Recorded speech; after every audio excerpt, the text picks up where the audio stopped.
Stand up and we'll do the Pledge of Allegiance. Pledge allegiance to the flag of the United States of America and to the republic for which it stands, one nation, under God, indivisible, with liberty and justice for all. Now, I don't see him up there yet, but Bruce may jump on here at some point. You know what time it is where he's at? I have no 1 idea. o'clock at night. Okay, well, he might be tuned up, but we'll see if he's Be kidding. tuned up. So, anyway, okay, first tonight we're having a public hearing on the proposed ordinance 360 repealing the Center Region Building Safety and Property Maintenance Code 2017 edition and amendments and adopting the Center Region Rental Housing Building Safety Code 2023 as amended. Proposed ordinance 360 repeals the Center Region Building Safety and Property Maintenance Code, the 2017 edition, and amendments and adopting the Center Region Rental Housing and Building Safety Code 2023 as amended. So this is for a public hearing. Do I have anybody here from the public that would like to comment on this item? Please come to the microphone and state your name if you would. Is there anybody out there that wants to talk? This will be on our agenda later. We will have a discussion for the supervisor, but this is for the public hearing. Seeing and go ahead. Close public hearing. Move to adjourn. We have a motion to adjourn, and we have a second. All those in favor signify by saying aye. Aye. Public hearing has been adjourned. Now we will go to our regular meeting, and first on the agenda is approval of the minutes for the June 12th, 2023 regular meeting and the June 14th, 2023 work session special meeting. Motion to approve both. Motion to approve. Do I have a second? Second. I have a motion and a second. Any discussions, additions, or subtractions from the minutes? Hearing none, all those in favor signify by saying aye. Aye. Any opposed? Motion carries.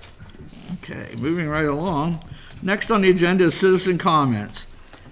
Members of the public are invited to comment on any item not on the agenda, and we ask that you limit your comments to 5 minutes per person, please. Comments relating to specific items on the agenda should be deferred until that point in the meeting. Is there anybody here for public comments that's not on the agenda? Seeing none, we're going to move on to new agenda items. Next is the state recently passed Act 65. You know, it would be easier if I put my glasses on. Oh my goodness, that makes a difference. Okay. Well, this is the point where we get to add anything to the agenda that we had, and I'm going to apologize a little bit. We're in the interim stage, so we do have a couple items on here that we would like to add. First is we have a design detail for the parking lot at the rear of the building. If you will approve this, the engineer Tibbin Zerby will prepare the bid documents and we will put it out for bids. So all we're looking at tonight is if we like the plan that's in front of us. No, we're asking to add this to. We're asking to add that to the agenda. Add that to the agenda. Okay, I got a motion to move that to the agenda. Do I have a second? Yep. I have a second. All those in favor signify by saying aye. Aye. Any opposed? Okay, we will put that, let's see, where do we want to go on that one? On the agenda. I know. Well, let's just put it first on the agenda. Let's get it out of the way. We'll put it right after A, or right before A of Township business. Okay. All right. The second item is Mr. Chase Brickman, owner of the Bike Roost on the Diamond, will explain the proposed bike glow ride, which they would like to schedule for August. So that's a program that they want to talk to us about. So do I have a motion to put that Does that have to on? be an agenda? Yes. It does? Yes, because they want streets closed and stuff. So Oh, okay. okay. So I have a motion. Denny has made the motion. Do I have a second? Second. Nigel's made a second. Any comments or questions? All those in favor signify by saying aye. Aye. And we'll put that after before the active transportation plan, we'll put that right in there. Okay. Now, any other items? Does anybody have anything else new agenda that they would like to add? Don't you have another, are you gonna have two then? No, that's something different. Oh. I can put them over here. Does anybody have anything else? Okay, let's move on to township business. Okay, first on there is the first thing with the parking lot, and is Tibbetts, are you gonna present that? It's a plan you've already looked at, but there's more detail on the second page. We just need an approval, so, Second page, Yeah, this page right here that has all the, page number 2? yeah. yeah.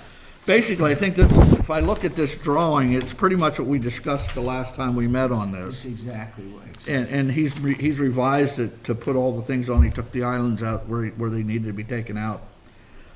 Looks like he has everything on there that we talked about. So basically, what we need to talk about here tonight is, do we think we're ready to send this on for bid?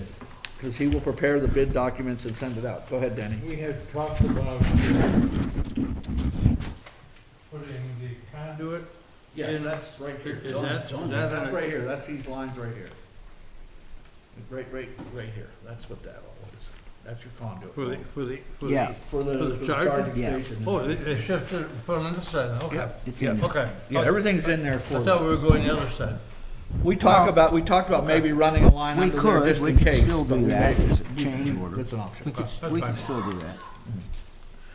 so. Same number of spaces as last time? I Nothing's believe so. Well, I think we lost one last time because we have 2 ADAs instead of 1, which I think lost us one space. We have 3 ADAs, Uh, 3 arrows going off that.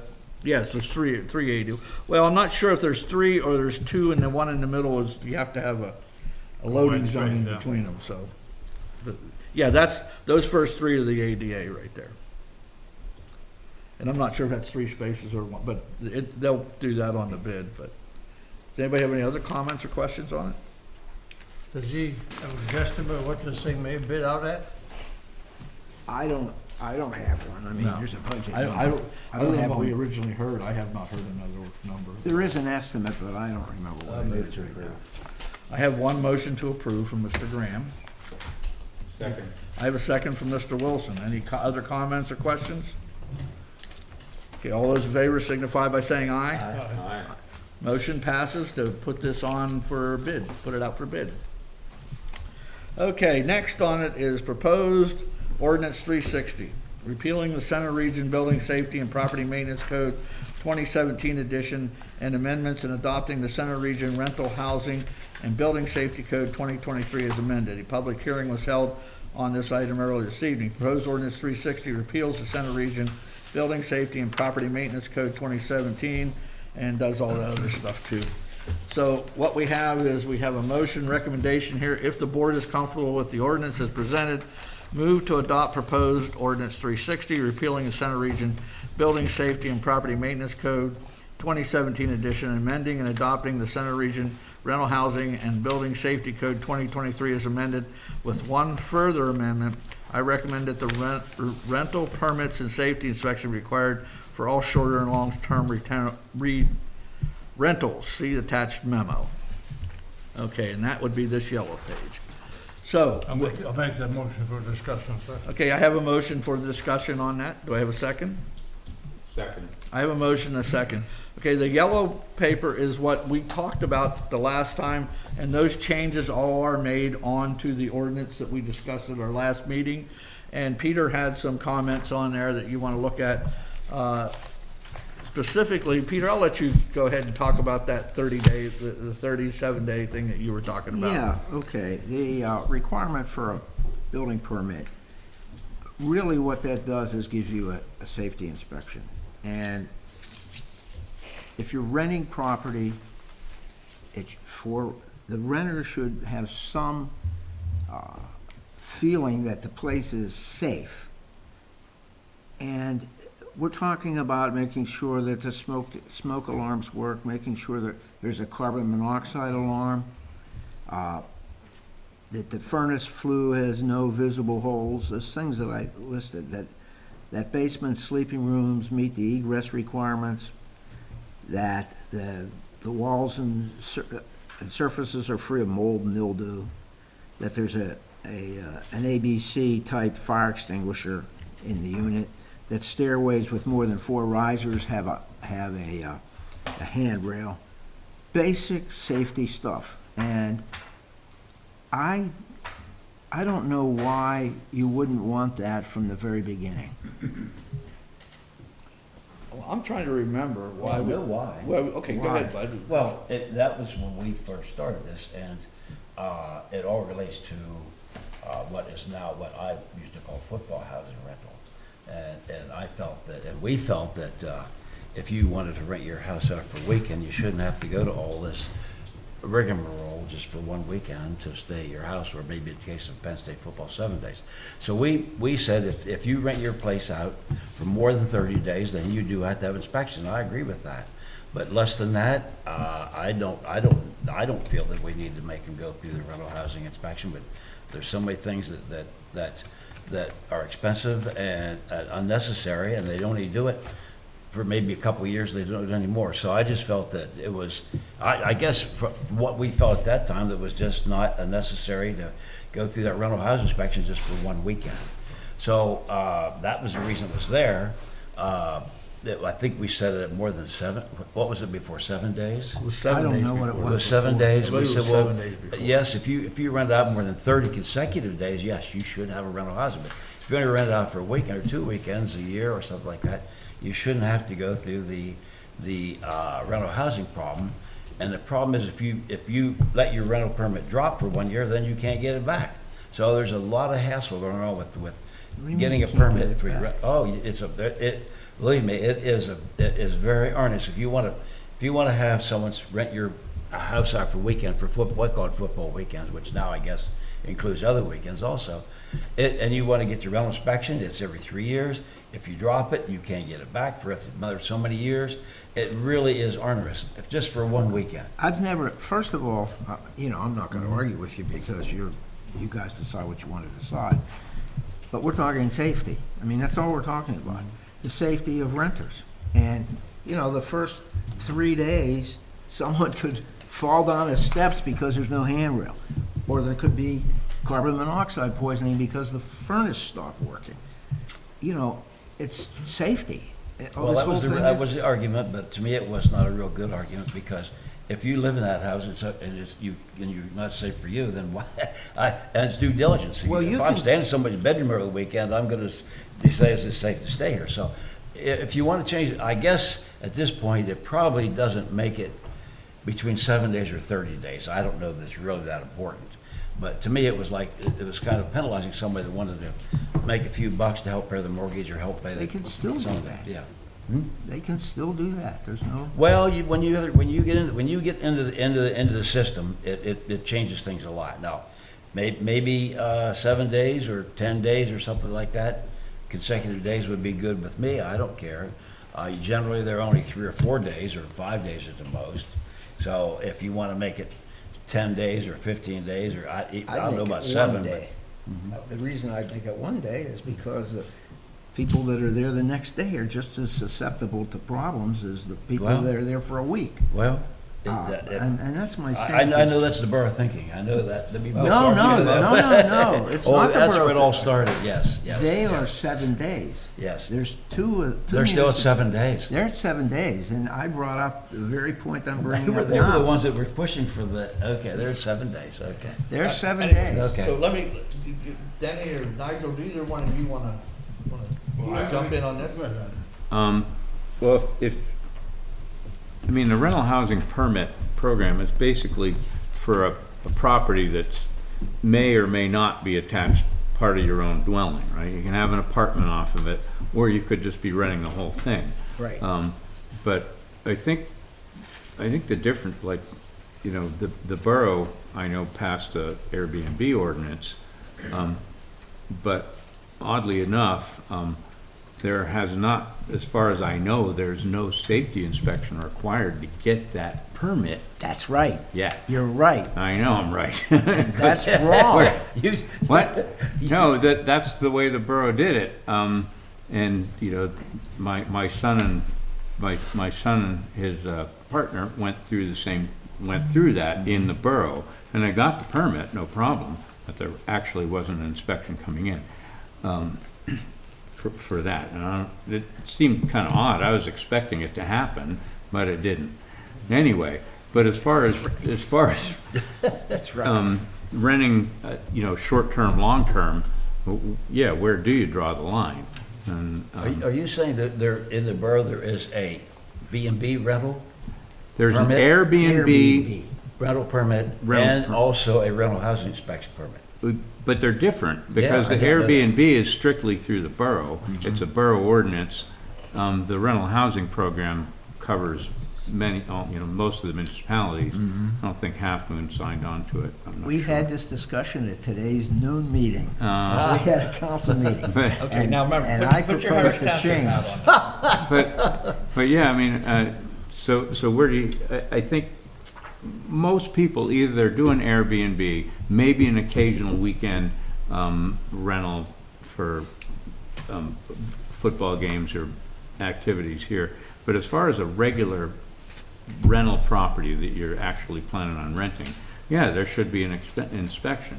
And I think, I don't know the language exactly when that kicks in. I mean, can you rent the property for up to, have a lease in place?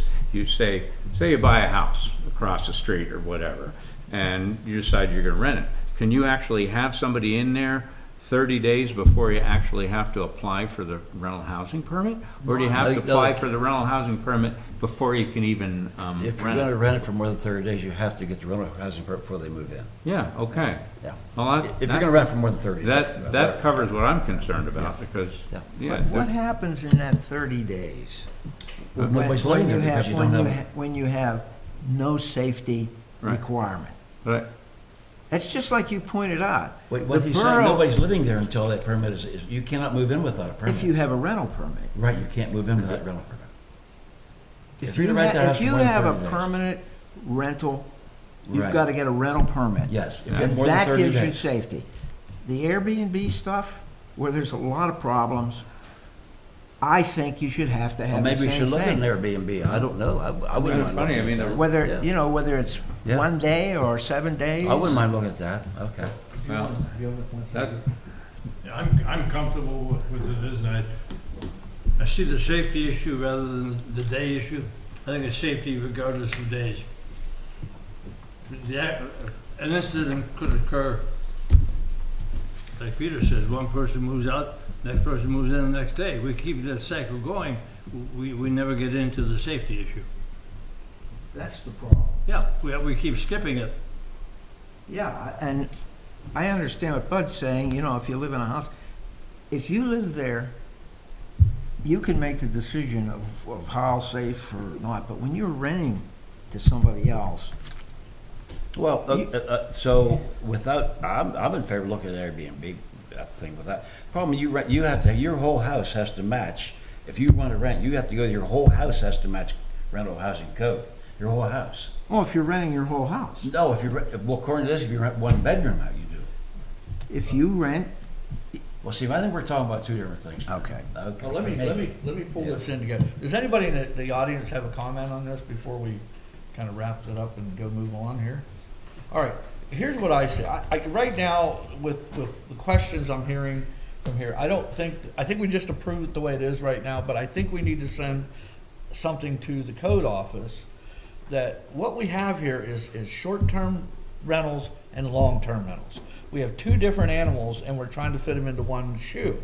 So, like, again, most of you know I do scout camps, and they have short-term camps and long-term camps, and there's two entirely different processes. Short-term camp just has a short list like this.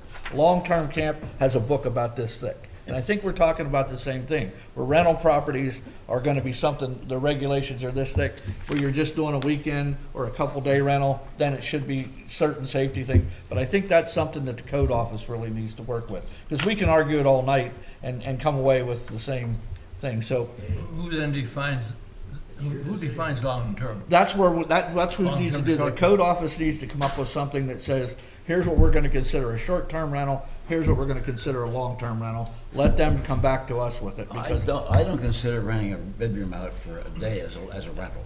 Well, again, It's- that's it's- what they need that to may be discuss why that. that may be under the B&B with just inspection. But that's what we're talking The about. Like, problem is, if you do that, you have to submit to all these, your whole house. no, You- that's. Oh, that's- yes, you do. If but you want to get a rental stop, permit. Stop. What we're talking about is, yes, right now what you're saying is correct. But if they give us a short-term rental Okay. program, then it would be different. Maybe we should look at something like that. Yes, that's what I think. So, that being said, I would like to move forward and pass the ordinance is it 360? Yes, 360, as we have a motion and a second, and we've had a discussion. All the, What are you we're voting? gonna do it just like we did it Oh, I'm with all not- the changes. Wait, I'm not ready to do that yet. I have some more discussion on this. Okay, well then, go ahead, give us your other It's unclear to discussion. me, there's several things in Okay. here that's unclear to me. Okay, That all the things that we discussed, for instance, I think it's B something, I wish Walter, he knew what it would be, right? Consider the leases, what should be in your lease.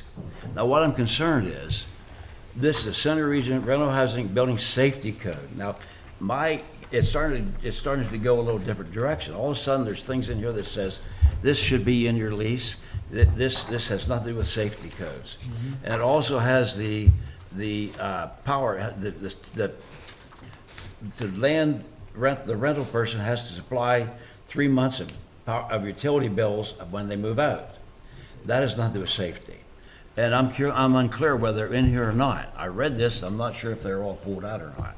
Because I think I thought we pulled other things, like we pulled out the 7-foot ceiling height, if a house built prior to 1997, 96. We pulled out the 3rd-story fire escape in your house if you want to rent your upstairs room to somebody else. We pulled that out of it. And there's the burning ordinance. We pulled that out of this. Now, is that included? Is it out of yeah, this?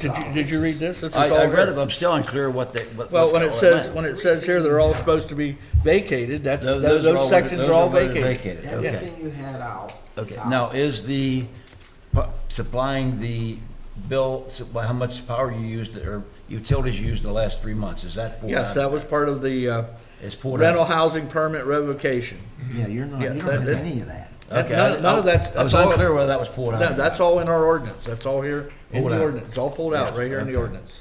Okay, so, but even in this whole thing, I'm a little concerned that they're going in a different direction than, I don't know why they are.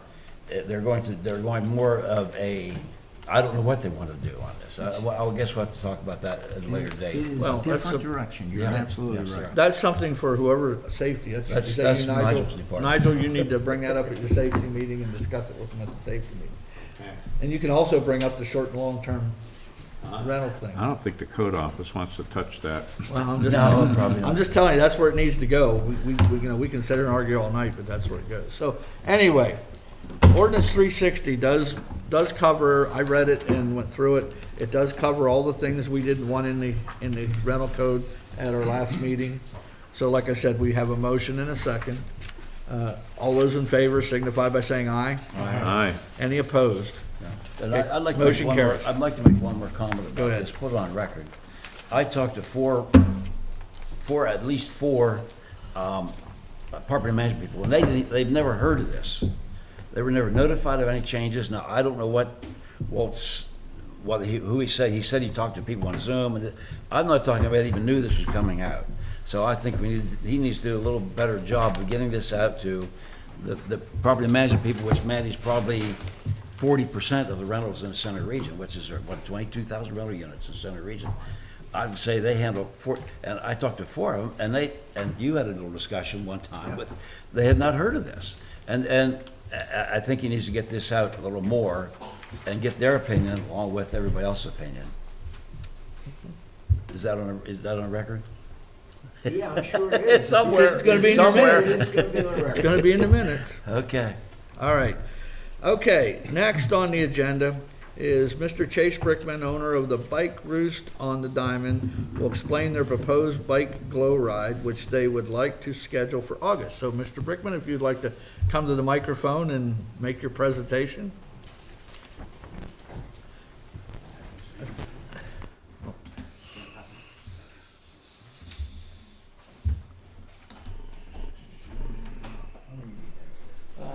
Enough. I have more. I've counted out. Do you have enough? I have one more Oh, here. yeah, grab, we need one more over there. Grab this. Just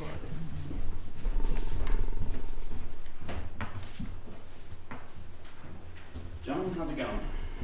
No, it's okay so far. So far, so good. Hi, my name is Chase Glickman. My partner's with me.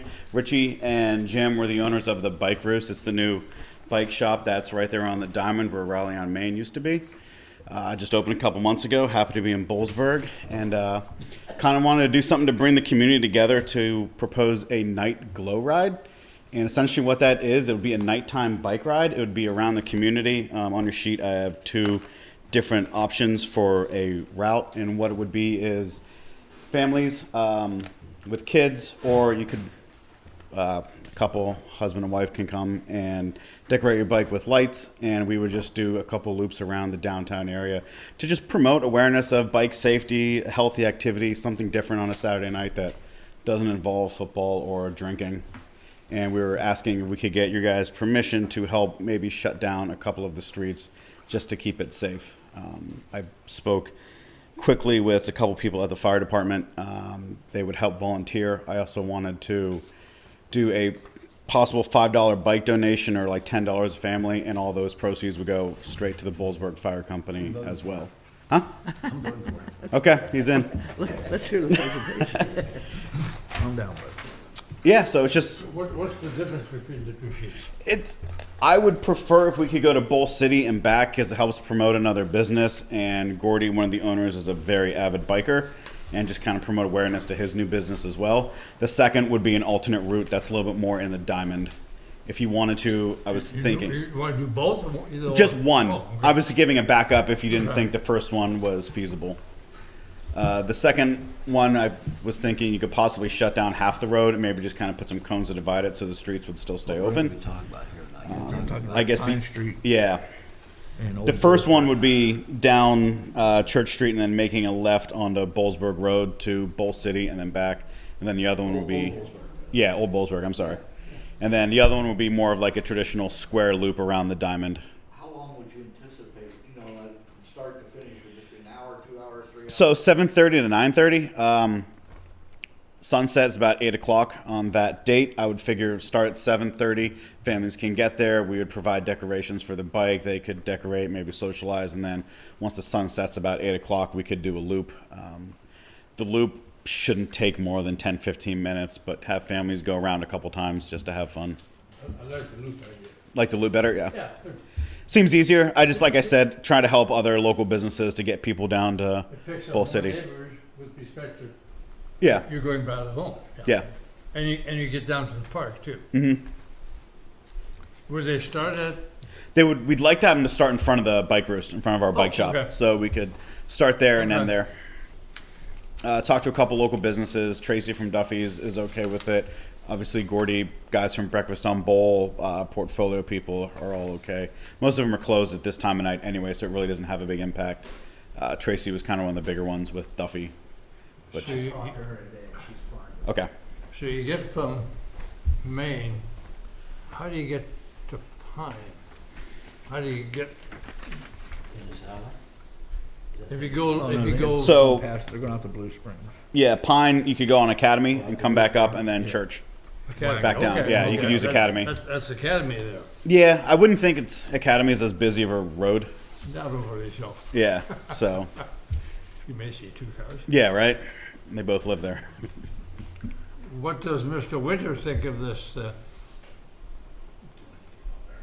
Yeah, you can, sure. You could- I have no problem with it, Okay. but what has to be done though, as we do in all these types of events, we need the supervisors to approve conditional use of the fire company so that we're covered for insurances if something happens to one of our members while they're out there. Is this the fire company or the fire police van? It's gonna be the same thing. Same thing you want? It's So- gonna be, it'll be, Same thing that's going on later in our agenda. yeah, same thing. You're asking for approval of basically the fire company because we're almost all fire police anyhow. So they can get an idea where we need to block it off. That way, if something happens, someone has heart issues or whatever, we're covered by the insurance. When is this? What's your Yes, date what of day this? is it? August 5th August is 5th. what we're proposing. Need, Because permit requires 30 days. Now, is that, so- what day of the week? Okay, What day of the week is it? Saturday. Saturday, okay. If it's August 5th, you need to request the use of the Bullsburg Fire Police tonight. Yes.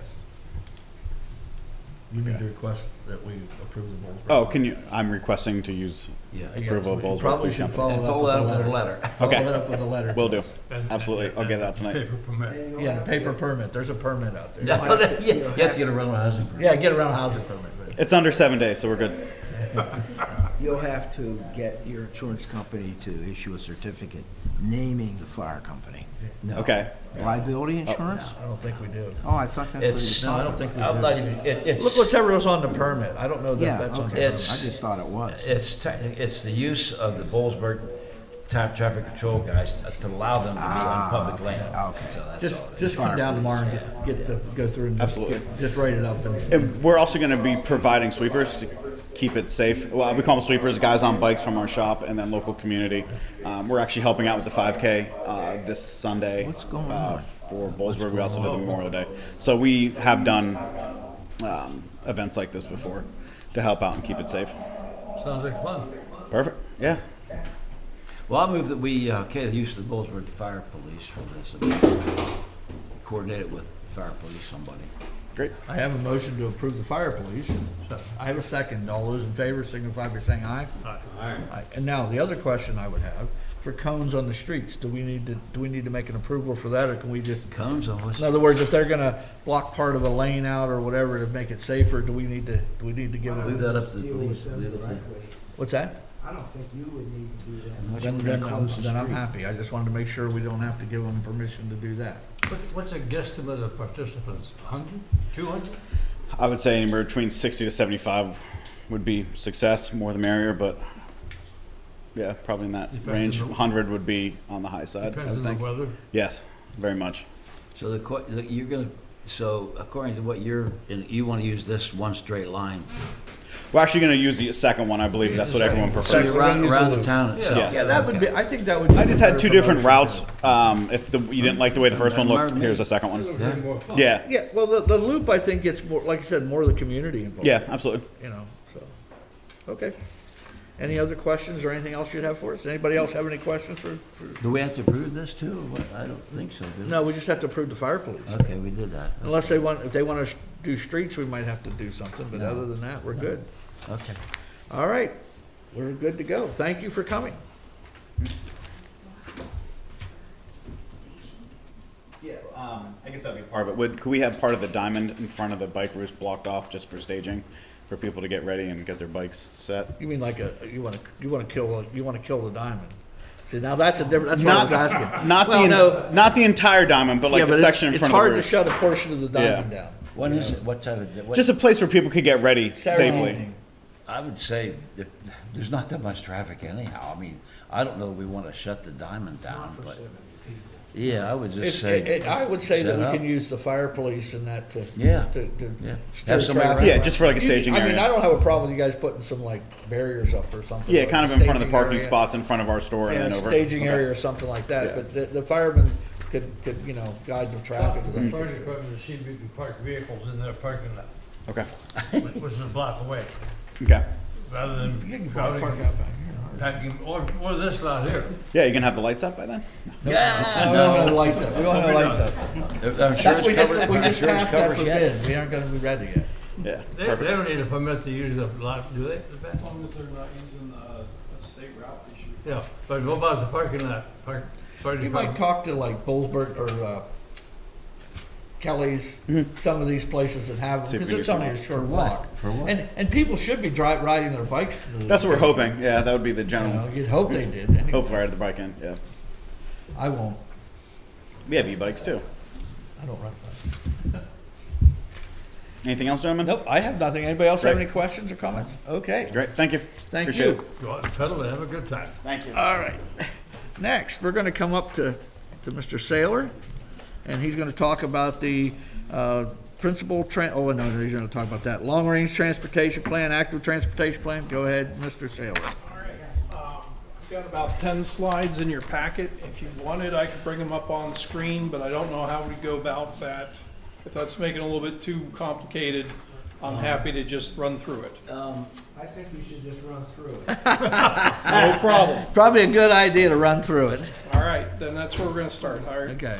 Again, thank you for having me in to talk about this. I know Frank, you work with us all the time, but for those of you who don't work with the MPO, again, what we're doing is carrying out the Federal Metropolitan Transportation Planning Program. There are federal highway and bridge funds that are allocated to each urbanized area. As part of spending those funds, FHWA wants to see a group of state and local officials working together to make the decision about how those funds should be spent. And that group for this area is the Center County MPO. The way we document that is through about a half dozen federally required plans. A couple of the big ones are shown there on the sheet. The ones to call out would be the TIP, or Transportation Improvement Program. You can think of that as our to-do list. It's a list of every project in a 4-year period that we're going to spend federal highway funds on. There's the long-range plan, which is more our strategic piece. It documents how we arrive at that list of projects on the TIP, what we take into consideration, and why those rise to the top. And then the last one that I'd call out would be the UPWP, or Unified Planning Work Program. That's our staffing plan, and it lays out what we're going to try and complete in each 2-year time period. So just to sum it up, the TIP is like our to-do list. The LRTP is the document where we show why those projects are on our to-do list. And the UPWP is where we talk about how we're going to do it. So that's a really brief introduction to the MPO. Along with those half dozen federally required plans, occasionally we get to reach a little bit higher and take something else on. And a good example of that is the Active Transportation Plan. This plan is going to build on the Center Region Bike Plan from 2015. And the reason we're building on it is that we're going to apply for our bicycle-friendly community status next year. And the last time we did that application, they gave us really good feedback. They told us, your plan is getting a little bit old, and if you want to score really well the next time you come in, you should consider going back and doing a full update of this plan instead of just a minor update.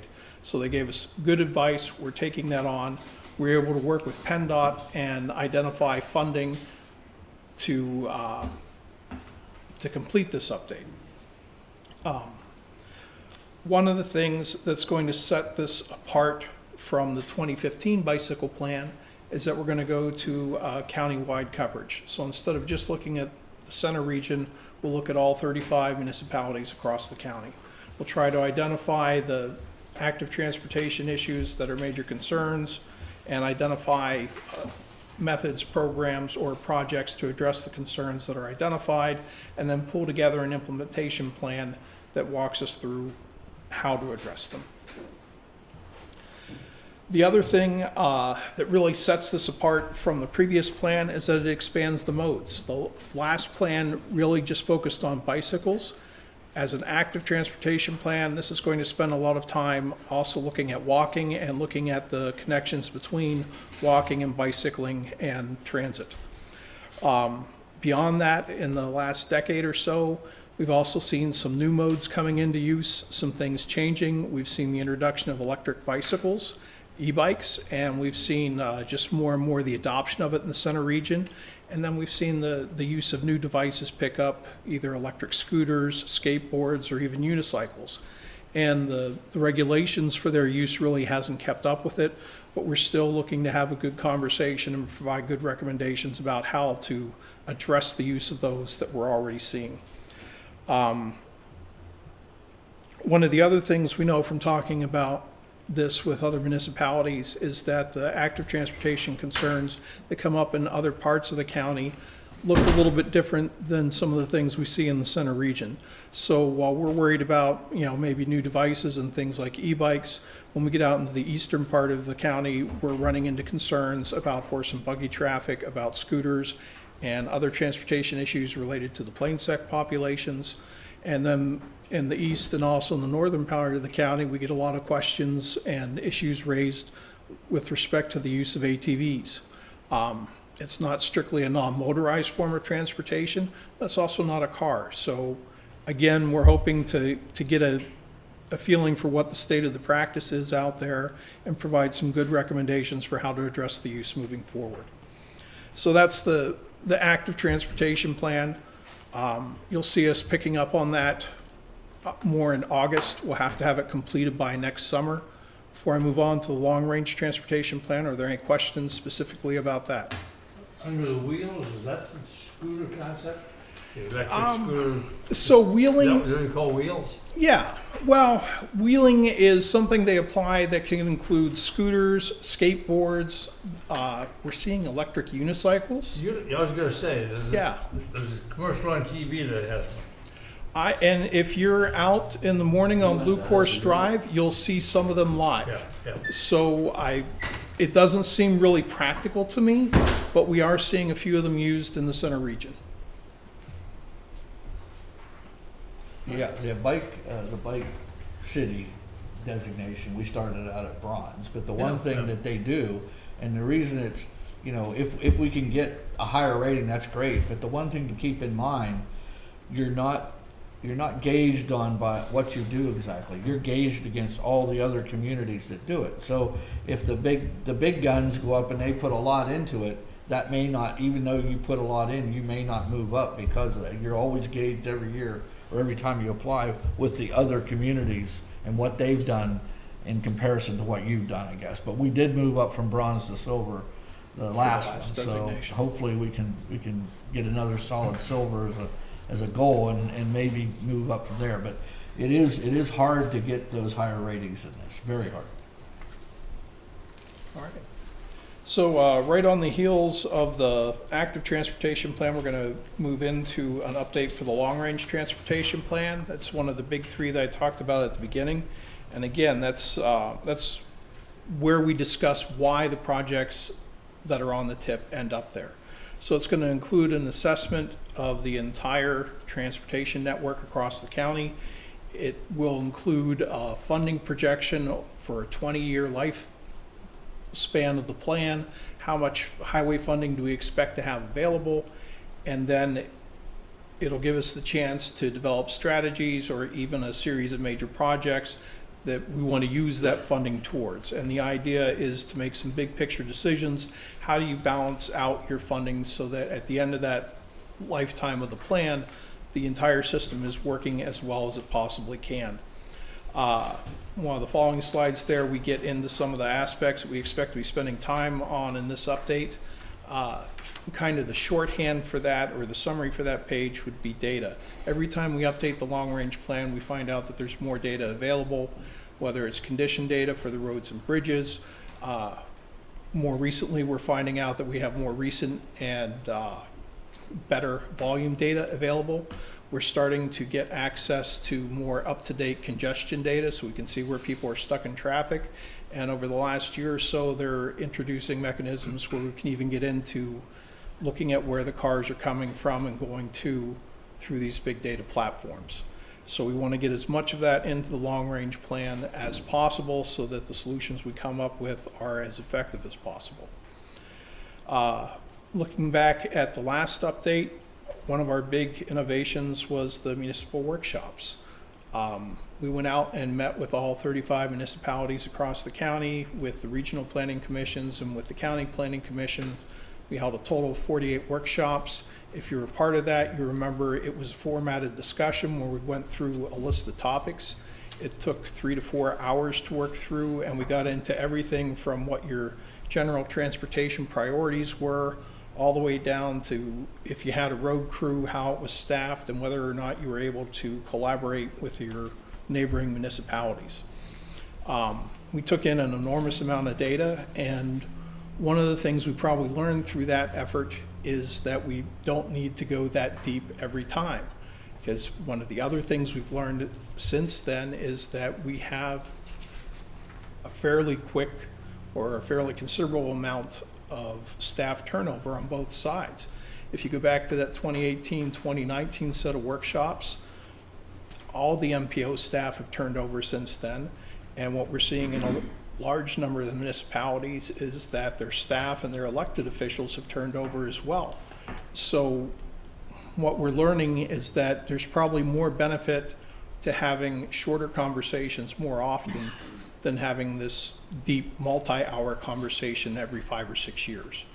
So in the new strategic plan, we're committing to going out and continuing to meet with every municipality every other year to keep that cycle as quick as possible. One of the benefits of that is, we're here tonight talking about the long-range plan as we're just starting it. We should be out again in 2 years as we're just about to wrap it up and able to talk to you about the draft product.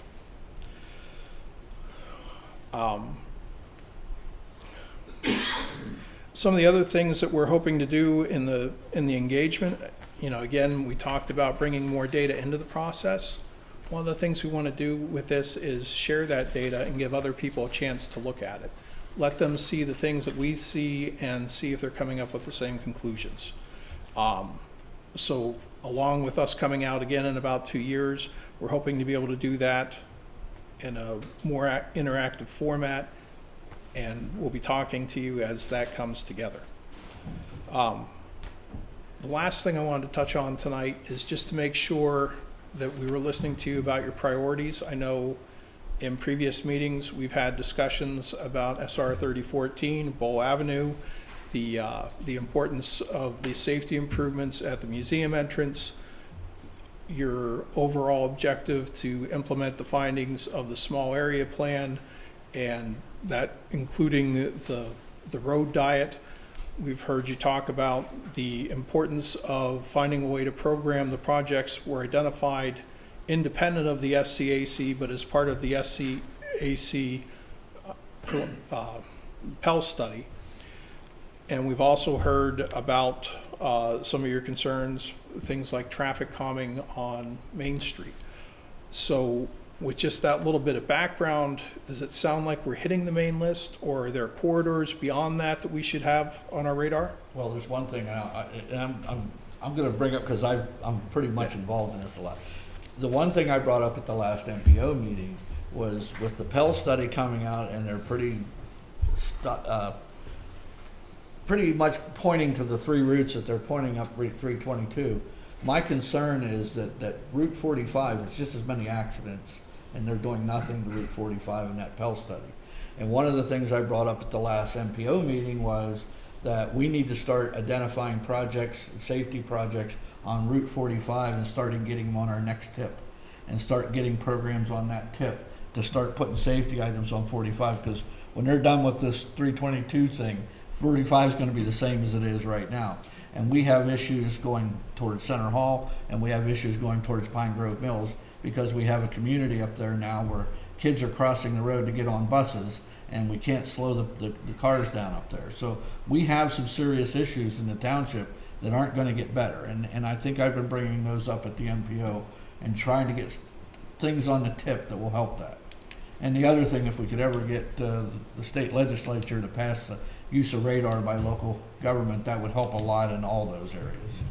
Here's something else. Yes, go ahead.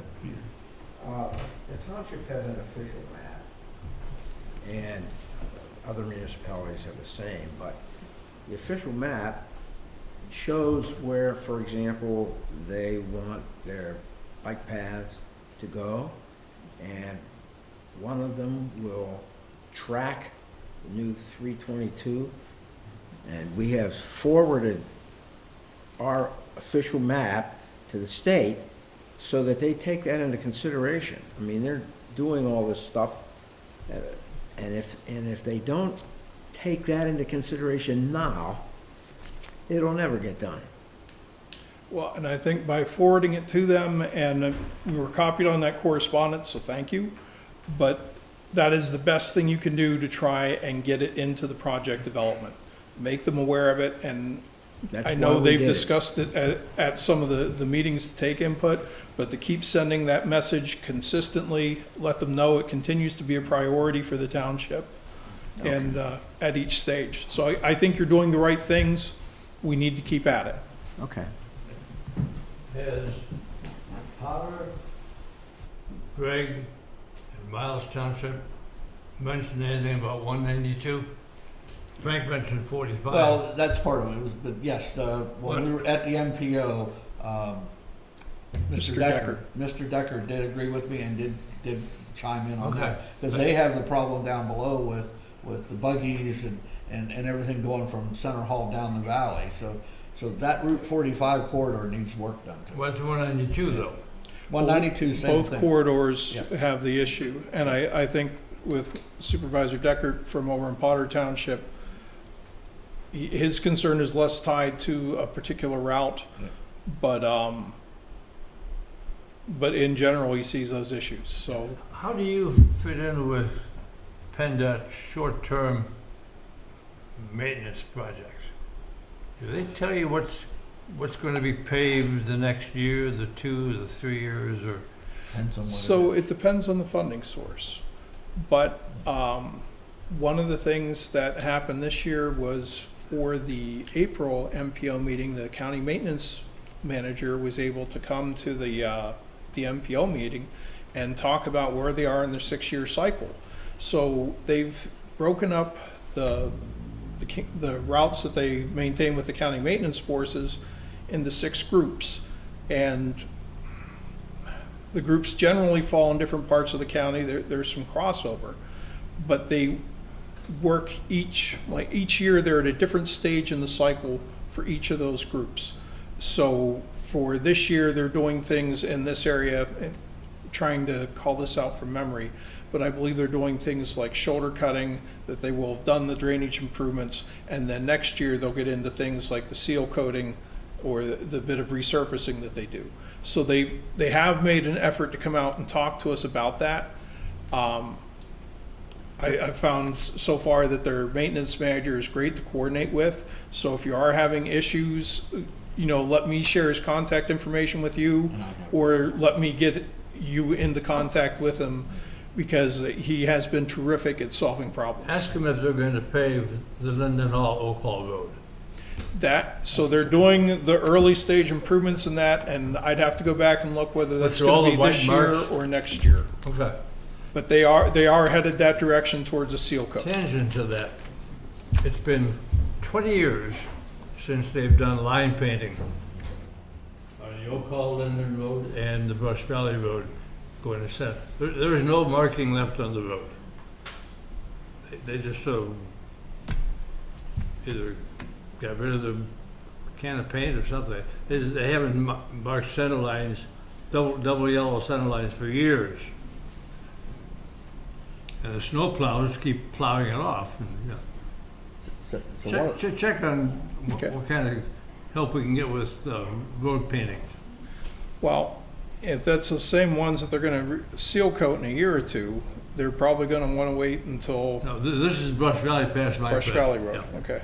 Well, one of the things, Danny, on all you, I usually look at, when I get the reports, I look at what roads, and as long as our roads are on there, because what the Chinese arithmetic part of this whole program is that if they have a project they can't finish and that fund's allocated, if we don't use it, we lose it. So you might take this project and jump it over here and move this one back. So they juggle around from time to time. So it's not like a list in concrete. They get them done in that 2 or 3 year period, but one may get moved up, one may get moved back depending on how the funding goes and how if the project can't be completed for whatever reason. So there's other things that go into it. Like I said, it's my first year on it. I thought it was all Greek, and it takes a year or two to start seeing where everything's going and what it's doing. But as long as I see them on the list and they're progressing, I usually am happy with that. The Linden Hall Oak Hall Road has to be looked at in August, because once school starts, let's say at least 3 school buses on the road every morning. So it would cause an interesting issue trying to work in that road and get school buses through that pass. So bring it up and see what they tell you. Sure. I'll bring it up with Pete and see where we get. Okay, good, thanks. Sure. And by Any the way, other I have that questions? guy's card if anybody needs it. Any other questions for Mr. Saylor? Thank you, sir. Thank you. Okay, what do we got next? I don't even know where we're at. Okay, COG program plan. All right. And if you didn't bring yours with you, here it is, and then we have the proposed budget information here. So I take it that you're standing up because you want to do this. If you'd like me to kick it off, gentlemen, I'd be happy to say a few words. That would be fine, go ahead. Great, thank you. I brought it with me. We had it. They gave it to us a long time ago, like 2 or 3 meetings ago. Program plan? Yeah. Oh, yeah. So my name's Eric Norenberg. I'm the COG Executive Director, and as I'm sure you all are familiar, we've been working on a revised budget process this year with an updated calendar. So we've already gone through the capital improvement program. That was reviewed and completed in the spring. Now we're up to the program plan, which used to be reviewed more in the August timeframe, but now we've tried to move it up a month earlier to give more time for the budget process. Earlier this year, to acknowledge the needs for improving the budget process, priorities were approved through the COG and reviewed by the municipalities. I came and visited with you one night for that discussion, and those priorities are listed on page 7 of the budget, or excuse me, of the program plan, and are incorporated in each of the budget proposals. I tried to have a limited number of new items available for consideration this year, really because we recognize that the funds would be limited, and we really were trying to be frugal and targeted with the proposals that are coming forward from the various COG agencies this year. Again, we're working towards developing a budget target, and the budget will be reviewed against that target, and that the target will be set by the Finance Committee in August. So tonight we have the full program plan for you to review, and hopefully you've had a chance to look through that, and it's also on the COG website. But there are this year only 10 items for comment, and the comment guide was distributed previously. And similar to previous years, we're looking for consensus comments from the board on each of these 10 items. So I'd be happy to answer any questions or let the board go through the discussion, however you'd like to proceed. Okay. Now, I'll start with, you want to start with questions, or you want to start? I'm going to start with a question. Okay, go ahead. You start Page first. 48 is the revenue change for the library. The withdrawal of Half Moon at the 47,000 number. What kind of adjustments are you making in the other municipal budgets to accommodate that? That's still being developed in terms of Okay. the preparation for the detailed budget, but we've identified some cost savings that will be directly associated with Half Moon withdrawing from having service, like the drop-off boxes. The drop-off lockers will be removed. The drop boxes for returning books will be removed. Some of the other services can be limited, but there will still be a gap, and that will be something that we'll be addressing during the detailed budget discussion with the Finance Committee. Does the targeting of Half Moon to the county library system, does any of that trickle back down to our library in an indirect kind of way? Probably indirectly, but as far as I know at this point, it's only been a week or so since that was approved. I believe the Federation has not yet met to decide how to split that up. I think they were as surprised as the rest of us at that decision, and so they're going to have to decide how to allocate that between SCLO and the other libraries in the Federation. And we are part of the Federation. Correct. Okay. Thanks. Okay, does everybody have any other questions or they want to ask before we start? Okay, if you look at this piece of paper here, this has what we're supposed to comment on. So if you have it, and it's municipal comment guide, and it should be there. If I look at the first one, we'll just go down through, because there's some of these, like the fire stuff, we aren't going to be working with.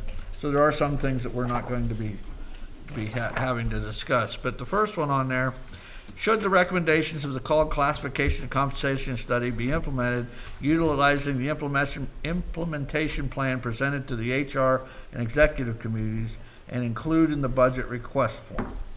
So if you aren't aware, right now I believe it's they want to put $153,000 from budget and 100,000 transferred from the insurance revenue fund to cover a total $253,000 to bring all the employees up to what this study is, the classification and compensation study, that they said who's the people that are underfunded or anything like that. So any comments on that? I mean, Nigel, you're HR. What did you guys decide there, and what did you think? We kind of bounced it around and didn't want to, the committee itself didn't make a statement as a committee. We figured that was going to have to be decided general forum level. So we kicked it to the executive committee, which you Thanks. heard. We Yeah. appreciate it. Bud, do you have anything you want to say? I'm just taking it back to the Oh, committee meeting on do you have Thursday, I anything guess. else? No. Okay, I will tell you what the comment I made at the executive committee, and I've always believed that when everybody gets the same, you lose good employees, because there's no real incentive for them. If you're sitting there and you're a good employee and you're doing a really good job, and the guy beside you is doing a lackadaisical job and getting the same compensation, you're going to start looking. And what happens is you lose all your good employees and you end up with. So I would sooner see that performance is more based than a study, because I looked at the study and most of it was from out of the area. There wasn't a lot. Well, what does Harris Township pay their people? What does College Township pay their people? What does Bellefonte Borough pay theirs? It was like Lancaster, and it was areas outside of the center region. So I'm not in favor of paying everybody the same and bringing them up to some scale. I think that you need to earn that. You have somebody that's starting out in a job, that should they get the same pay that the person's been there for 20 or 30 years. So I do have some concerns, and that was my concern that I did at the executive committee. But I think the executive committee wasn't, they weren't not in favor of it, but they weren't subsidizing it. They weren't promoting it. There was a little more, like I think what Nigel said was, yeah, we need to have some more discussion on this, and I think I think the finance committee's going to have some serious discussion on it, personally. Have we done one of these before? This kind of stuff? Well, funny you asked that question. It's been over 18 years. When we started this, it was 17 years ago that a COG-wide compensation study had been conducted. So now we're close to 18 years since that was completed. There have been small segments of the COG where compensation was reviewed because of market conditions or the inability to attract or retain staff. So this is the first COG-wide study in nearly 18 years. And so it is important that we're studying how staff are compensated relative to the market. And Mr. Harden mentioned a number of communities that were studied, but certainly all of those in the center region were compared. But there are a lot of employees that are part of the COG that don't have comparable positions in Harris Township, for example. So we had to look at communities that have libraries, for example, that are outside the center region to compare, like Williamsport or Altoona or other places. So part of what took so long with the study is having to find all of those communities that could provide relevant benchmarks within the Commonwealth, as well as in some larger university communities like the Happy Valley area. We had to look at some of those other communities as well. Other Big Ten schools. Either Big Ten or others that were comparable in the Northeast. Yeah. So it was a complicated study, but I think the research that was done by GovHR, I think, was pretty rigorous. And as Mr. Graham noted, the study will be presented to the Finance Committee this week. In addition to the results of this study, which are a market study, it's to bring people up to where they should be compared with the market, not to give just raises or whatever. This is a market study, and this would bring people up to where they should be comparative to the market. We also, as you all are, I'm sure, very aware, we do have the annual opportunity for a merit increase, which is up to 1.5%. And so that's based on the merit that Mr. Hardin was talking about earlier, and that's subject to the annual evaluation process that we do every November and December. Is this a contract project with an outside firm, or who do you expect to get into doing the groundwork on this? Oh, so GovHR was contracted a year ago to do this study for approximately $35,000. And so the contract's been awarded and is nearly complete. They'll do a presentation to the Finance Committee this month and then to the General Forum at the end of the month. Okay. Yeah, I've just got this, so I didn't look at it yet. I don't think anybody else has really.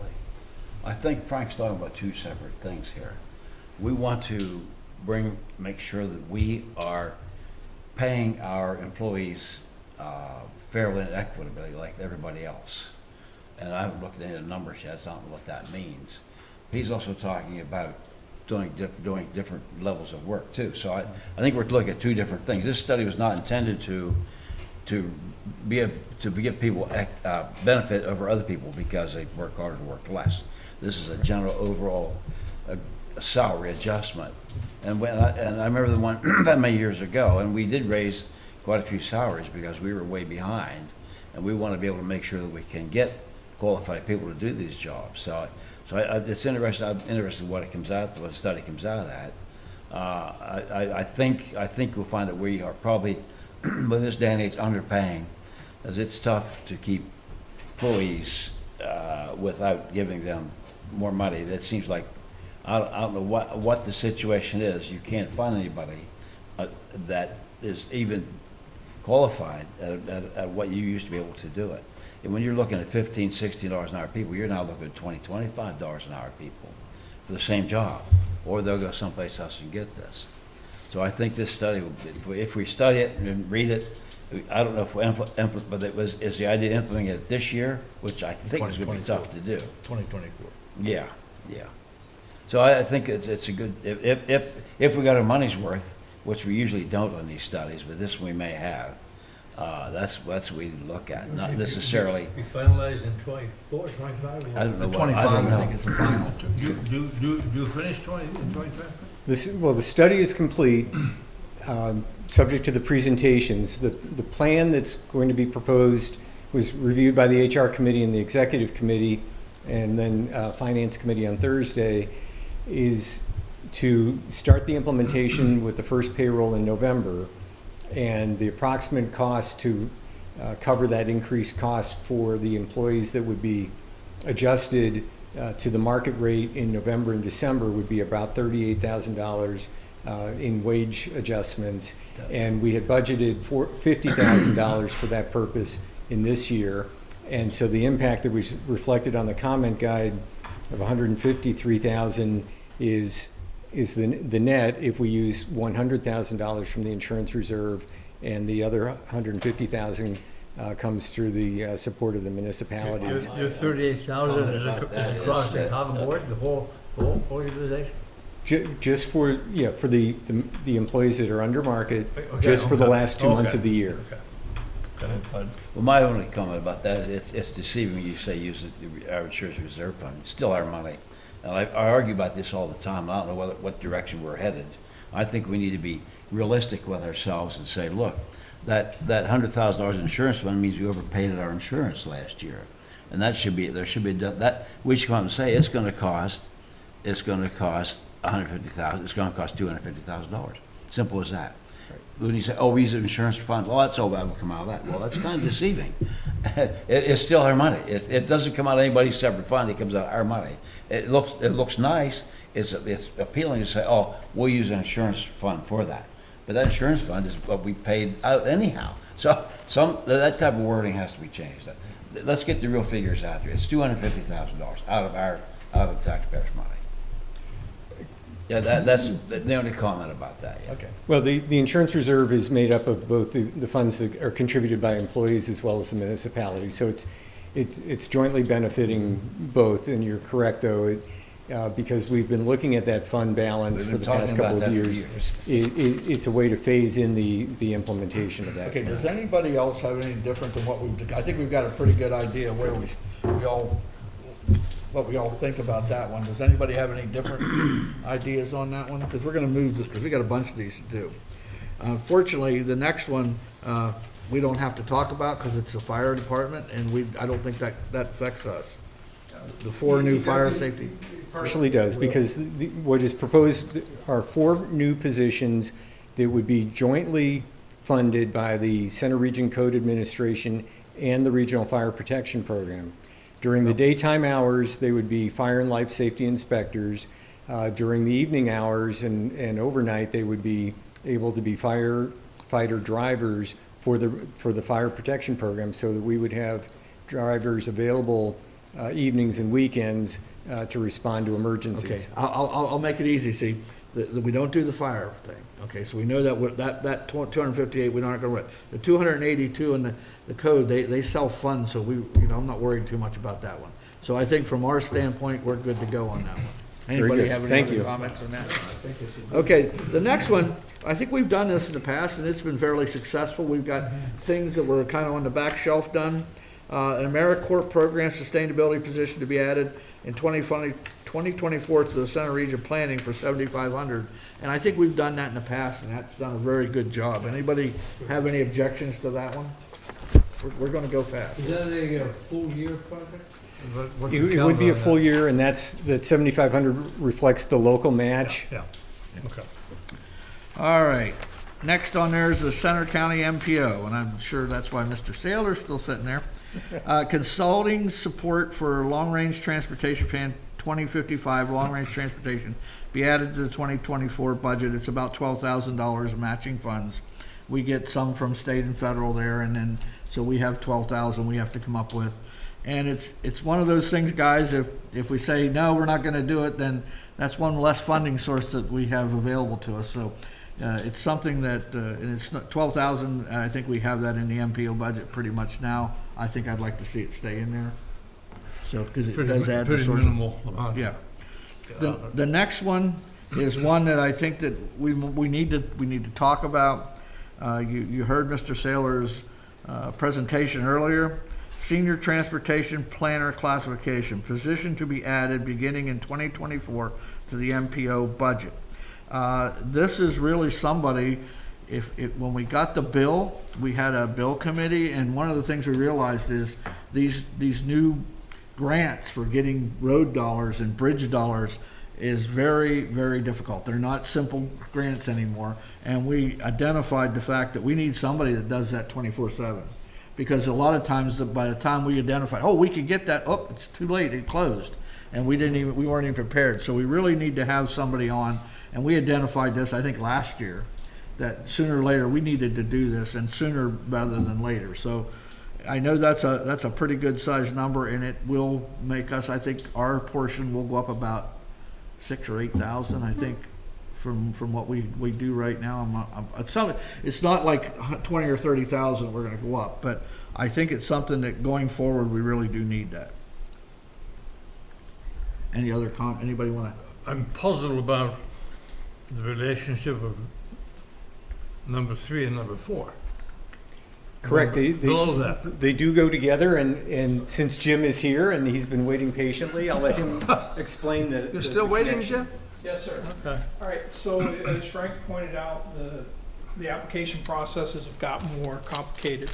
They require more input as to the engineering. If you're doing a safety grant, they need to see the evaluation using the highway safety manual and see the predicted outcomes of that. For virtually any other program that we look at, it's going to require a cost-benefit analysis done to current standards.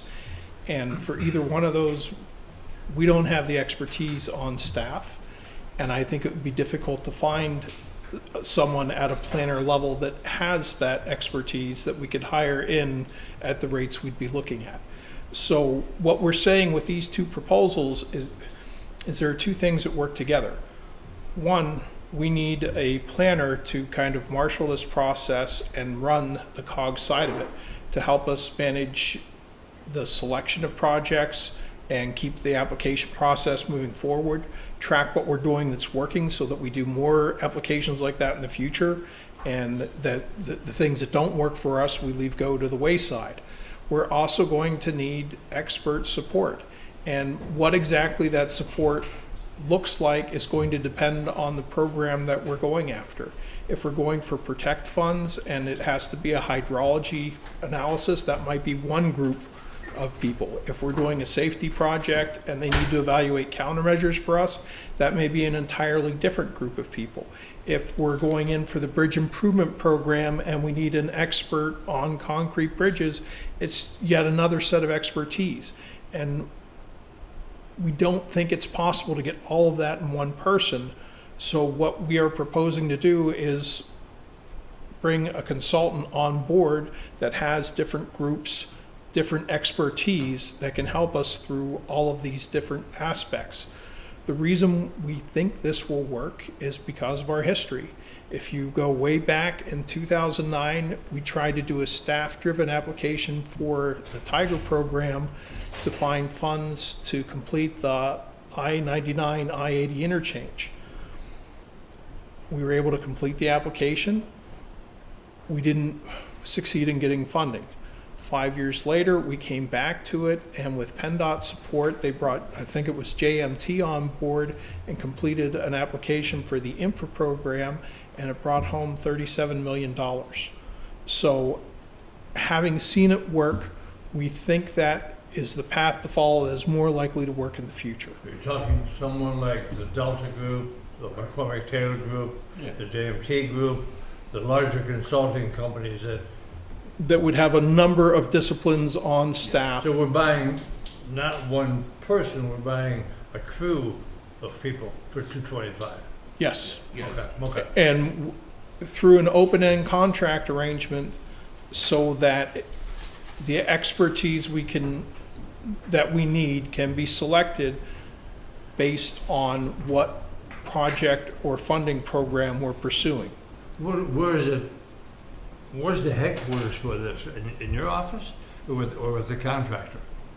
What we're proposing is that it be in our office, and that's why we want a staff person to run it. Okay. Someone that's with us every day, that's available to come out to a meeting like this and have these kind of discussions. At the end of this, we're talking about taking regional funds and pulling them together to create federal funding applications. To do that fairly, we have to develop a transparent, reliable, and repeatable method for selecting which projects move forward. People have to understand how to get their project in the queue, how it's going to be evaluated against other projects, and what they're going to get if it moves forward, And all those are expensive. if we're going to do them right. Well, Yes. Denny, let me explain here a little bit, maybe I can help you. The grant specialist that we want to hire is somebody that would say, you know, we send these, oh, hey, this one needs to have a hydraulic thing, or this one needs to have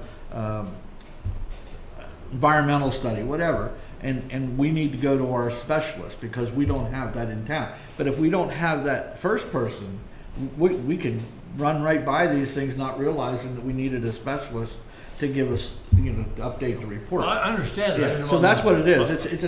And what we also looked at on this, on both of these, that total number is when you look at the amount of dollars you're leveraging and what's available out there, this is nothing. Oh, yeah. This is a drop in the bucket to the millions of dollars that are out there that we're just ignoring right now that we could get for our roads and our bridges. And the new infrastructure money is available. Yeah. This is what we believe it takes to really engage in trying to bring that back to our region. Yes. I have no trouble with that. I'm just Okay. clarification. Sure. Does anybody have any objections to those two? No. Okay, let's move to the next one. What do we got next? Wait, you don't have to get up yet, Eric. We might zip right through it. You never know. Should a full-time staff assistant position be added in 2024 to split across the active adult center, 40%, and the Center Region Park and Recs Administration, 60%, to assist with critical needs? So we're talking about a new employee, right, that would help us, We're down the list. You're talking about a lot of new employees. what did you think? What do you guys want to do there? Oh, And we don't have our park and rec guy, because we usually defer this stuff to Bruce. He's in Italy. Is the adult active center, is that That's one down the mall. Australian county money? So we're in the middle of a 3-year agreement with the county, and if this position was funded, when we renew that 3-year agreement in the future, we would incorporate a share of that into that funding agreement. Hopefully, it would need to be negotiated. But this is the only one of the positions that is kind of really fresh and new in Parks and Recreation. The others are kind of adjustments. But this is pretty critical because at the Active Adult Center, right now there are only 2 full-time and 1 part-time staff. And so there are times where if somebody is out sick or on vacation or something, we have very little staff coverage there, and we've had to pull people from the main Parks and Rec office to go out there and help cover to make sure that patrons and participants are safe and being cared for and programs are running smoothly. So this would be somebody that could float between the 2 offices. If there's a need at the Active Adult Center, we send that person out there. If we are in the midst of a peak registration period or somebody's out at the main office, that person would float back to the main office and work There there. are several of us at the table that could participate in the active adult center. I'm an active adult. Well, okay. Well, I'm active, I'm not sure I I'm an have- adult or not, but I'm active. I have a comment on the next 4. Well, let me get back to that. Okay, well, Those typical things, now, I've not heard any of the explanations why they're necessary, but I think when we question that, we need to say, do we want to have an active adult center? If we do we want to fund it? If we want to fund it, let's do it so they can do their work. Let's see they can perform their duties and offer that as a program. And if that's the case, my question is $67,000. Is that a salary, full-time salary? Yes, salary and benefits. If you look at page 89 and 90 in the program plan, there's a detailed proposal that goes into all of the costs associated with the position, the detailed rationale as to why the position's needed. So one of the things that the Finance Committee and Executive Committee had asked for is to standardize the proposals and the forms for each request that comes through so that it's very clear, what the costs are, if there's offsetting revenue and that sort of thing. So you can take a look at that, Bud, and you'll be able to review and Well, see. let's just see, what is their basic salary? I mean, I can ask this tomorrow, but I'm just curious, or Thursday. I hope we're not. 65,000 says their personnel costs, so that's got to be. And if they're a full-time employee, you're only spending their benefits and FICA and. That says estimated everything personnel else, costs, so it's that only would be the total. $2,000. That would be the total. If that's the estimated personnel cost, that should be the I total. don't think that's right. Well, I don't know, what I would like to see is the true cost of everything in here. If we get back to the true cost of, take money from our insurance fund, that's not a true cost. That means that doesn't project a true cost. 67,000, I don't know what their basic salary is, but you gotta pay FICA, you gotta pay everything else, you gotta Correct. pay our retirement, you gotta add another $40,000 to that. Right, so that cost is, the $65,058 is salary, including the gross up for FICA, Medicare, all of that sort of thing. So the footnote. And retirement and everything else? Family health coverage, dental, vision, employee-related expenses, yes. Okay, we'll look into that further. Well- I don't think that number's high enough. Well, here's what I have on the next 4 for those employee things, and I put B and B on all 3 of them. And what that stands is for Bud and Bruce. Bud for the Finance Committee and Bruce for Park and Rec. We've kind of trusted those 2 guys for that in the Well, past. this should And I'd like carry you on guys, everything. yeah, you guys should be able to let us know what we want to do there. The only one I can honestly tell you that should be there is the Whitehall Regional Park.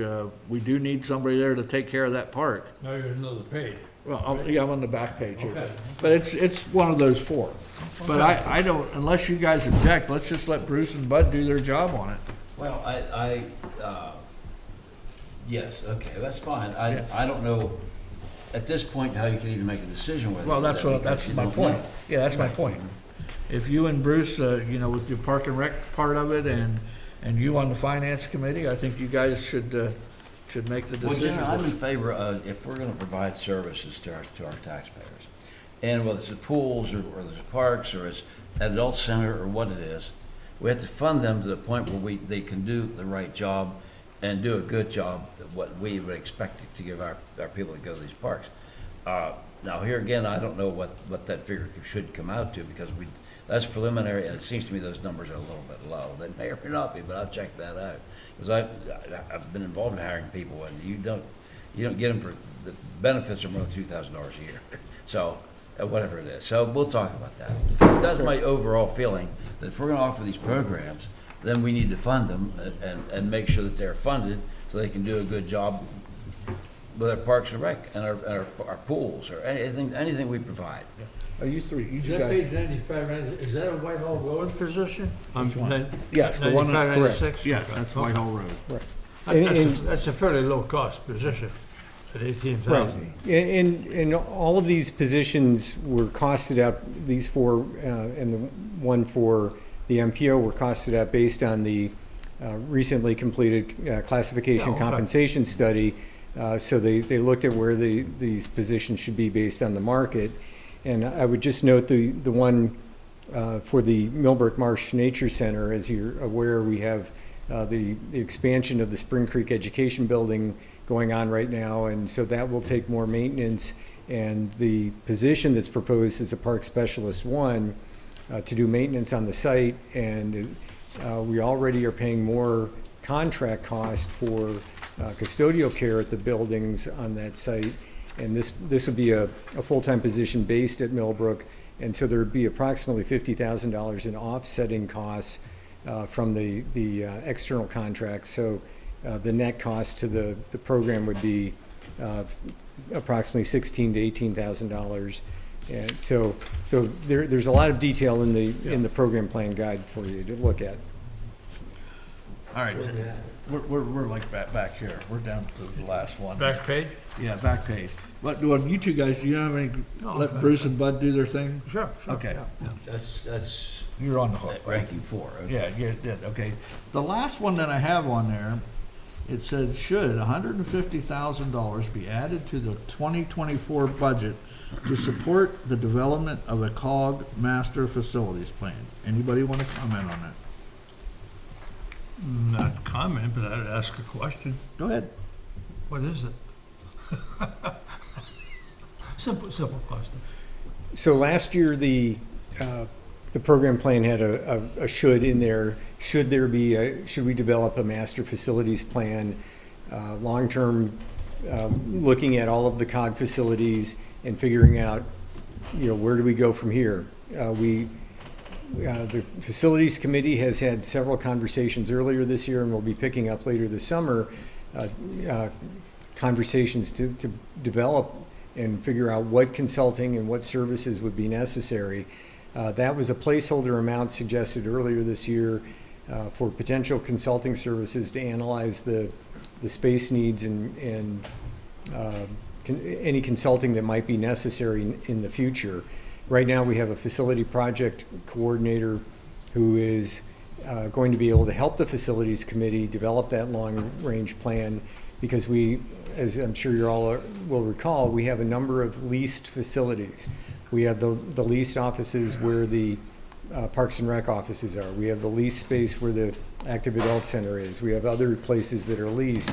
And our goal, as discussed with the Facilities Committee a couple of years ago, is to start moving into spaces that we own and control and are purpose-built for the needs of the COG, rather than leased, such as the Active Adult Center in the mall. Maybe we need a space that's more purpose-built for the needs of the Active Adult Center, for example. We've talked about the park maintenance issue. Renting, current rent is 65 a year, maybe 65,000 a year. And Bud and I have talked about that. Right. For many years, as to. And we're outgrowing that facility, Yeah. and we're also leasing space for maintenance for fire as well. Yeah. So being able to have a space that we control and own that would meet the needs of those agencies better is part of the reason for the master facilities The plan. difference for this position and our current facilities coordinator is this is more technical engineering kind of? Well, this would be kind of like the comparison that Jim gave earlier. Oh, okay. We have our staff person on staff right now that can do a lot of the planning with Okay. the facilities committee, but there might need to be outsourced technical evaluations that she can't do because she's not an engineer. Okay. And I suspect the facilities committee has talked about this with respect to what kind of, I'll make my comments in a couple seconds. Do you have anything you? No, I'm waiting for you to say Oh, you want, no, then you don't get to say after. I'm- Oh, yes, I do. Then you better talk now. No, go ahead. I'm just not happy here. A facilities committee, we've been canceled again this month. We've canceled so many meetings this month, or this year. Then we had some joint meetings and they really didn't get it. In fact, I didn't go to the last one because we weren't accomplishing anything. Facilities committee, we were well on track to have this done 2 years ago. And since we've had the turnover between our past facilities director and the new one, we've dropped the ball and we are way behind where we could be right now. And I'm very disappointed with it. I think that there's a lot more has to happen before we start hiring people to do things. We can do a lot more in that committee and make a lot more headway, but we've got to meet. I'm just not pleased with it. And we hired a facilities director, is what we hired, a facilities manager. Well, that's what we hired. Now we have a facilities project manager. No, that's not what we hired. We hired a facilities director, somebody to take this stuff that we give with them and come back and say, yeah, we could go here and get this or go do that. But right now, that person's doing a project, and I'm concerned that they're going to go right into the Millbrook Marsh project, which I don't want that person to do that. I would rather that the Millbrook Marsh and we hire a project like we did with our maintenance shed, and it turned out really well. This right here, I will put on hold until the facilities committee has time to discuss it and decide the direction we want to go here. Because I'm not happy with the facilities committee. We've gone backwards. We have not done anything this year, in my opinion. And that's just where I stand on that. So for that one, I would say let's hold off until the facilities committee can vet this better and find out exactly what we need to do. Well, I agree, Frank. One thing that I will say, we're going to have to look at the study thing. I don't know what we expect from this, but we have a proposed study for $150,000 to see if we want to do an indoor sports facility. We want $150,000 for this. Now, I don't know that. Maybe we do need consulting firms. Seems to me we hire some very good people. They should be able to tell us right now. We spent $65,000 or $70,000 on a fire study. We had more experts employed than us for in the fire service than that they ever gave us a study. And that study turned out to be a bust. So I'm concerned that we're going to have to take a look at these studies. Every time we have an IT study, I don't know where we're at on that anymore. Where were we at on that? That's been going on for 50,000 for some years. So what I'll say is philosophically, we'll look at these things. I don't know that a $150,000 study would do us anything. Let's see what we can do. I think we have expertise on board, or we can find expertise at a reasonable cost. But yes, maybe we do need some help. Same thing with the $150,000 or $160,000 to see if we need a study for indoor sports facility. Those type of things we have to take a look at on the entire COG program. So we will. I guess that will shake out as time comes down the road. We'll see. I guess with Frank's comment about the slow-paced movement of facility, I would tend to support you because I thought we were getting fairly close to. A year ago at this time, we were close. Yeah, that's what I thought. So. Well, and I don't disagree with the chair. Really, we have not been able to make as much progress, and staff has not been able to provide as much support for the committee in the past few months because she's been devoted to mainly the Whitehall Road Regional Park, getting that project done. After other staff left, after we were unable to fill a project manager position on contract for that, she's had to really take it all on herself. And Frank's exactly right. We did not put as much time and attention in as we would have liked to, And I think that's going to change as soon as we start winding down the park project. Park should be winding down in a couple of months or so. Right, we're probably close to 90% done with the park. So as things start to wind down and we get to substantial completion, she'll be able to provide more staff support for the facilities committee. And the amount that's shown there would be a maximum. It would be, maybe we need a $10,000 consulting amount for this or that, kind of like what we were talking about earlier with the MPO.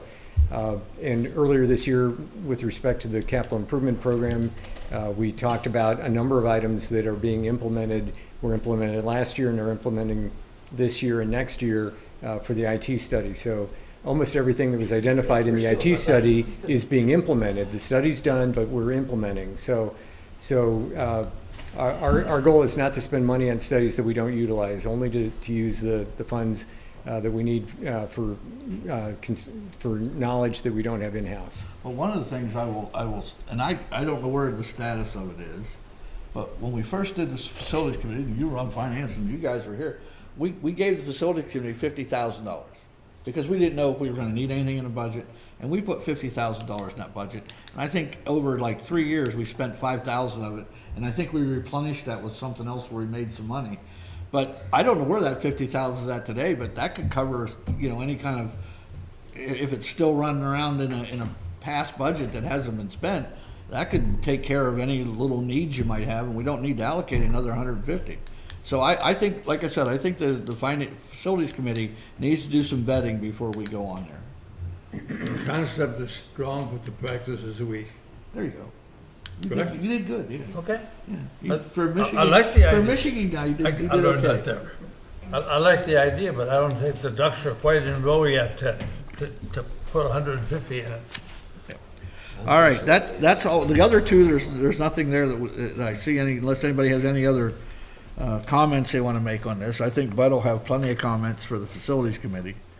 I don't know if there were or not. Okay, well, just, What- Nigel, Bud, or Bud, Denny, do you? The next, the 5-year staffing study plan, what might that be, Eric? Is that someone's sort of dream right now, or is it, Sorry, last year, we were asked to start including at the end of the program plan a section where we've tried to look ahead, much like the 5-year capital Okay. improvement program does. Okay. There's a section in the final pages of the program plan identifying potential staff that may be needed in the next few years. So it's just conceptual.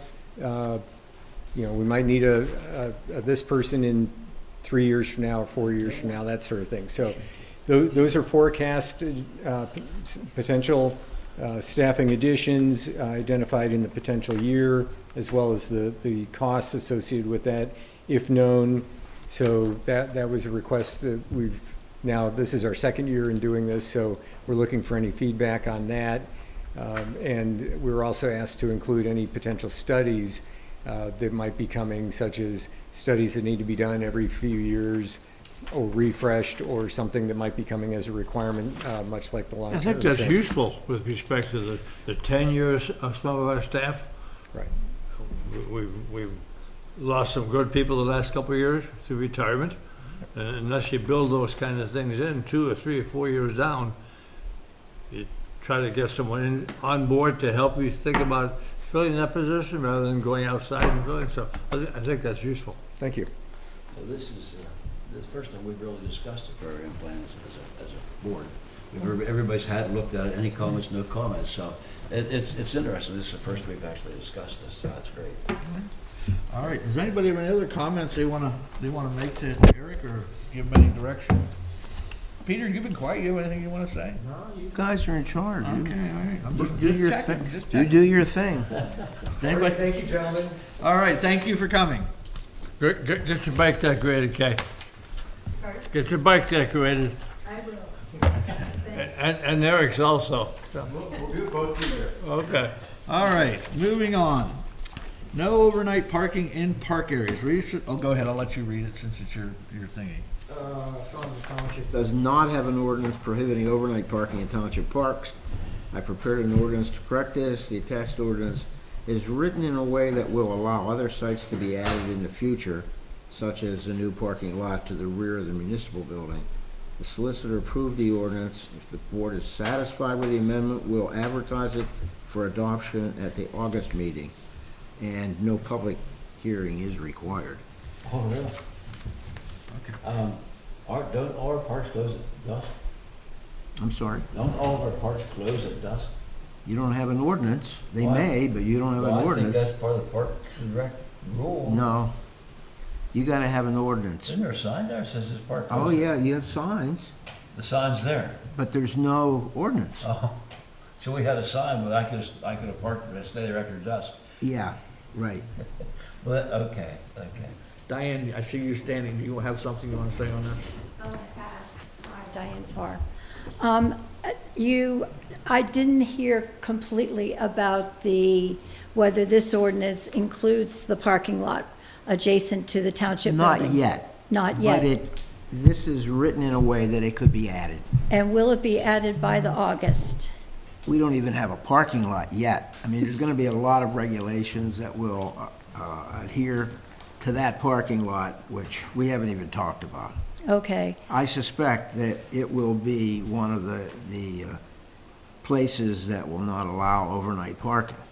We could make a permit type thing, I guess. You could do, we haven't discussed it. Yeah, we haven't talked about what. we're gonna do right. with Well, that may parking I, lot. before you do have a conversation, may I just point out, unfortunately, the neighbor who lives back there had to leave. She has some concerns about the fact that you have a number of cars that are parked adjacent to the building that will be exiting right out into the alley. If you look at the map, you'll see the way they're angled. At least 6 of them have to go straight out. And of course, the other, 19 have a choice of going to Main Street or going to the alley. And the timing of the parking lot is going to be very critical because the alley is right behind people's private homes. And in fact, one home is sitting almost on the alley.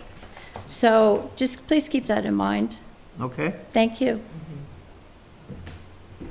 You want a motion to proceed with advertising, or what's your favorite, Well, I think Pete? that's what we've got to. Yeah. Do we want to have any discussion? Does anybody have any? I well, do have Go ahead. one concern about this, is because of our snow emergency ordinance, residents that have no place to park during a snow emergency have been instructed to park at parks. Okay. And so I think there needs to be an exception when the snow emergency ordinance is enacted. This is the kind of discussion that Yeah. you'll have to have. So- I mean, really. Yeah, I so know there at has least- to be that At exception. least 13 cars park at Blue Spring Park. I believe it. Yeah. Can you And I just think put that sport a line in that fighting says owners- that? Yes. I'm sorry? Could you, in other words, if we're going to put this out for public discussion or whatever, would you put a line in that says that? No, I would wait until you decide. You don't even have a parking lot. Right. You're No, gonna no, no, have. I'm talking No, about, no, we're talking about other the parks. parking snow emergencies. We tell them to park at the parking Oh, lot. I see. Yeah, So like Nittany View Park is available, for example, for the Hill Yeah, residents sure, to that park could be in. a line. yeah, if you Yes. put a line in Yeah, there about yeah, snow That's why I emergency. said a permit Yeah. type thing. Yeah, I don't know how that would work, but. You don't yes, need okay. not a Well, I permit, would just say the board could waive this for snow emergencies. exactly. yeah. Okay. Just should be waived for Yeah, just snow something emergencies, simple yeah. like that. Yeah. That it can be, or our township manager usually Or whoever. declares it. Whoever declares it Sure. would exempt it then. Yeah, I have no problem with that. Okay. Thanks. So I guess what it says is just a discussion item, that we want to move this on, so let's, Well, another question arises, especially in Blue Spring Park, I know if there's people down at dusk, the police are called, and they are either chased out of there or something. We don't have an ordinance that says the park closes at dusk? You don't have So an they can be ordinance. down if they want to be after dark? Well, we had a RV that parked all, No, I'm talking about people being in the park. well, Not parking cars. you don't have to say after dark.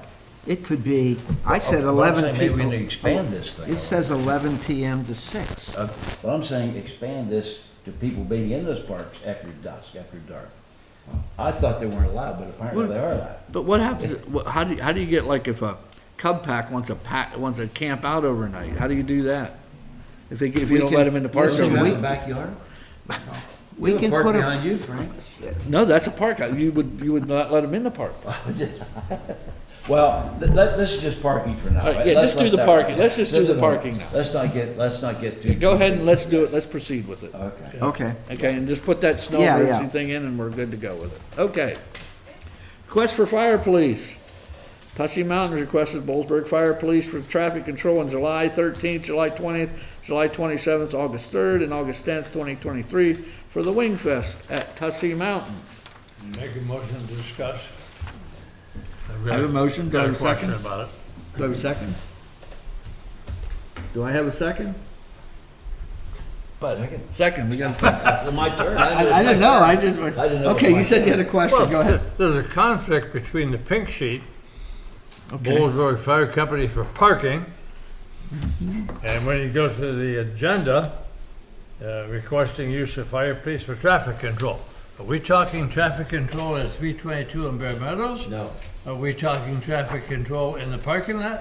Well, it is directing people when they go there, which where to go. I guess it's traffic control and parking control. Well, we've done this before, what have they We done? just stand up there and say, come on, you go up there and park, you go down there and park. Simple as that. I mean, there's no traffic control Do we need to involved. use the sophistication of a fire police to do parking there?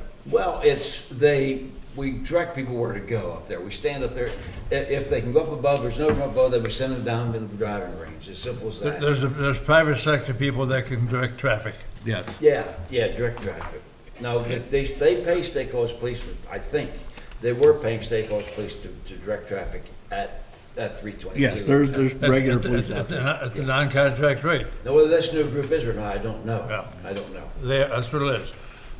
That's up to them if they want to have traffic control. My only question was the confusion between the terminology. That's true. I don't know what the answer would be. Well, how can Well, we? actually, it probably is traffic control. They are out on Bear Meadows Road, so that would be traffic control. It's not on their private property. When It's you at go the, up there. it's at the entrance to the property on Bear Meadows. So if you keep going in up in the mountain, Yeah, that entry, That's our road. That's a state road. state road. So there are people on state roads say you can go up this way, but this will not go down this way. So I don't know, Dan. But that's different than parking. I don't know. The reason this happens is that we are covered with workman's comp. That's It's all. nothing to do with how much I insurance know you that, have. but it's still a conflict of terms. Yeah, it between- is. between- It doesn't make any difference in insurance company, but it is a conflict of That's terms. right. All right, so I have a motion and a second, all those in favor? Aye. Aye. Any opposed? Okay, motion carries. Next, approval of vouchers. Do I have a motion to approve vouchers? Gotta get to the You guys page are- first. You guys get behind me here. I need Bruce here, he makes motions quicker. I'll make a motion to approve the vouchers at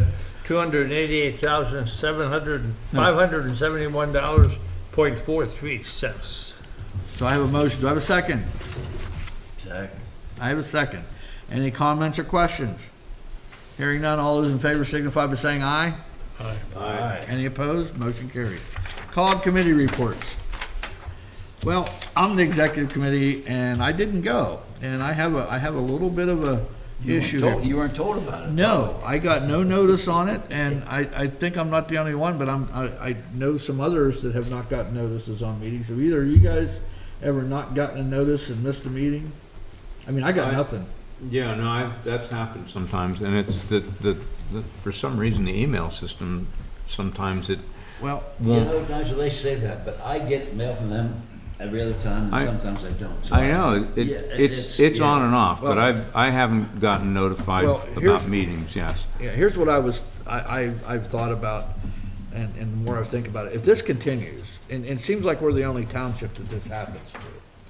So if this continues, do we want to write a letter that says we want everything in writing in our packets, in writing instead of being emailed to us? Because if we're not going to get notified by the normal means, I think that we should be Well, requesting. I think that's something we should look at budget time, because it's costing Harris Township money to print our stuff out, because they send it, the COG will not print it out for us.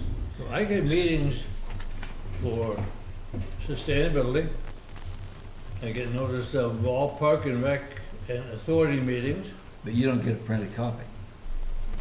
email. Yes. My email is working, it's not getting all of those. Well, that's the thing, that's the point. We're not getting all the Lucy meetings. Committee, I Yeah. get that electronically too. Yeah, but I missed several meetings because I just didn't get notified. I even said to somebody, Well, Climate Action the same way, I even said to somebody, I said, I haven't seen the executive committee yet, it should be this week. And then the next day I got a thing that it was over and I wasn't there. Well, it doesn't, I don't. And there's also been there's some Our email executive doesn't seem to sessions. be a problem. It seems to be going through okay. I don't have a problem with it. And there's also been I some think it's executive Center Region sessions. money that comes out of Center Region. I agree. So my question is to you guys, do you want us to write a letter as a township? I'll write it and forward it on to COG that we want notified in writing and we want our packets in. Well, what I was gonna suggest is, the follow-up is that we come budget time, you can negotiate that, because it's costing us several $1,000s a year. I don't know how much it is, what our printing cost is. I just noticed we got a bill from several $1,000s a year to print our packets up. So That's these packets Whose budget too. does that come out of? That's these packets too, bud. Yeah. We So could, I we don't could know buy, the answer to that. well, we could buy tablets. Moving on. Okay, so anyway, Wait, I you're don't know. talking about Bollesburg supervisors now. Well, I don't think any of us. I think that, like I said, the executive, I wasn't there, but they did pass what was going on at the general forum. So we all went to general put forum. all your meetings on the calendar in Yeah, January? yeah, but when I didn't get it. I said I didn't get a notification or anything. So I questioned it and the next day after the meeting was, I got the notice that said they met and here's what some follow-up was. And I was, wait a minute. First thing in January, I go through and put everything on the calendar. All the No, way it's on my through. calendar, but when I don't get notified, I assume that, because I get so many meetings canceled anymore. But anyway, okay, so that was that one. The other thing is, well, I don't want to mention, I'll mention that in the executive session because it's a personnel matter. Anyway, We're having one? no.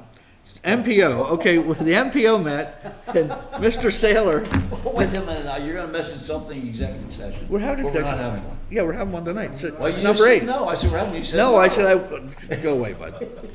Anyway, what we did was we had a Want vinegar at that? we had a report on the connector, and June 28th, there was an ACM meeting, which is all the engineers, and it's statewide, it's for all the districts. And they had a State College area connector, so I sat in on it, and I wanted to hear what they had to say. And here's what happened, the guy said, well, I think it might have even been Dean, but I don't remember who it was, but one of them said they were making the presentation, they said, we have 46 letters that we got from residents in the corridor. And several of them were very long letters and had many good points. And then he said, but it's nothing we haven't heard before, so we're just going to move on.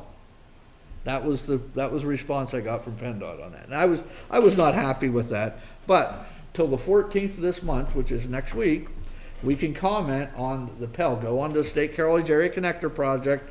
The final Pell's there for everybody to do, and you can comment on it. And I will definitely comment and write a letter, but I will tell you all, it does better if we all write an individual What letter. letter what would we comment? Whatever you want to comment about the connector. Well, what would make a difference? Well, I don't know, nothing by the sounds Well, of it, there you go.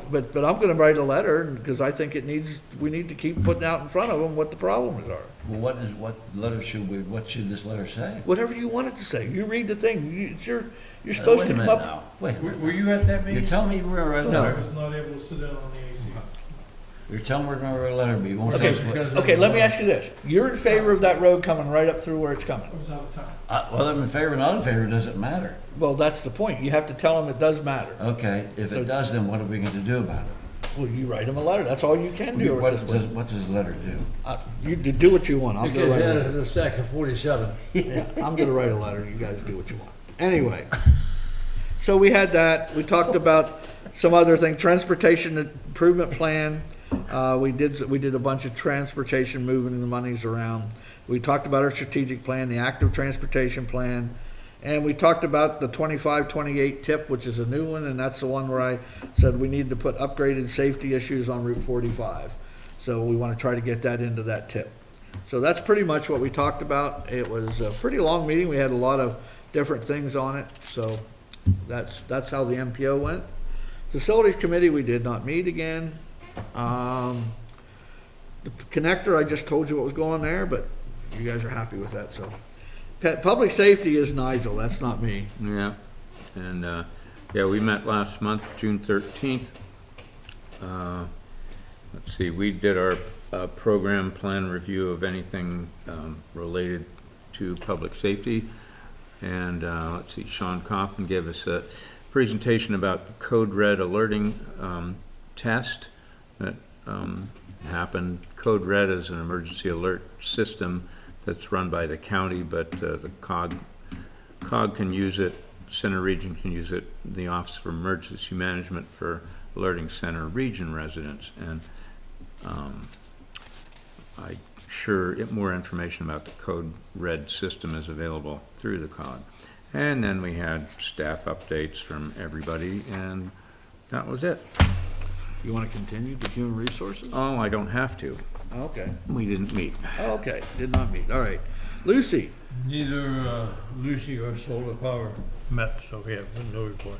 Bud, Graham, Finance. Finance Committee meets Thursday morning. Okay. And we've already discussed, we'll probably discuss the program plan. We also, looks like we're gonna discuss the salary package, whatever they want to call it, wage survey, relay, survey study, and whatever else everybody wants to bring up. We set the dates, we're gonna set the dates for reviewing the budget, so that's about all I can tell you it's gonna happen. You want to keep going, climate action?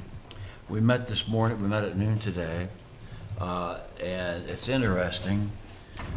We talked about it. Let me dig this out here now. We talked about the 82 questions that we were asked to respond to, and then they're going to forward that to us, whether it should be admissible agreements or what some of the suggestions were. And I hope you would get a copy of this, and we would approve it, or say this may add more to it, or take, or change it, whatever. It's interesting, it's all long-range stuff, nothing really, anything that is gonna really make a major impact on any of us. It's all long-range, it's the same study, what are we gonna put codes for leads and on and on and on, but there are some good suggestions here. I'm hoping that after a meeting today, we will all get a copy of this before, I'm not sure when we'll get it, I don't know. A general forum, I guess. I would hope so. Then we had a talk about the food waste division policy updates, and it's interesting. The DEP says we can't. DEP does not agree with what we want to do. What they're doing, they put these bins out, and you get a code. If you have some mashed potatoes you want to throw away, you got your code, you go to the bin and put it in there. And I think 455 households in a whole Center Region has asked for a code, or they're registered for the program, which gives you a code. And so that's interesting. Out of 20,000 customers, 455 of them have gotten good codes to drop off sites at the, ours I think is Blue Spring, ours is, I think it is, I've not seen it up there, but I think that's going to be, yeah. So then they're going to this curbside thing. I thought we got rid of this, we're going to go back to it. But apparently DEP doesn't agree with their collecting food waste bagged by residents. And so there's a lot of things to work out there. They offered certain options, that have split body trucks that put the food on one side, and the trees on this side, and the other side over here. I don't know how that's going to work. Or they had three options. One option we decided against, to have to come around with give everybody a bucket. That they decided against that. So it's ongoing. They're working on it. It's interesting. DEP jumps in on this and said, "Wow, you can't do this, you can't do They that. basically shot all the alternatives down that the authority's been working on for Yeah. a couple of years. Yeah, they said no. So I don't know why that is or what happened, I have no idea. That's a certain paranoia amongst the people. Well, I don't know what's presented to them, right or wrong, I don't know. And we got to understand the climate impacts in the center region. It's a 3-page, well, maybe it's more than one. It's a 4-page report. I don't know if you're going to get a copy of this or not. It's all long range, and it's all speculative.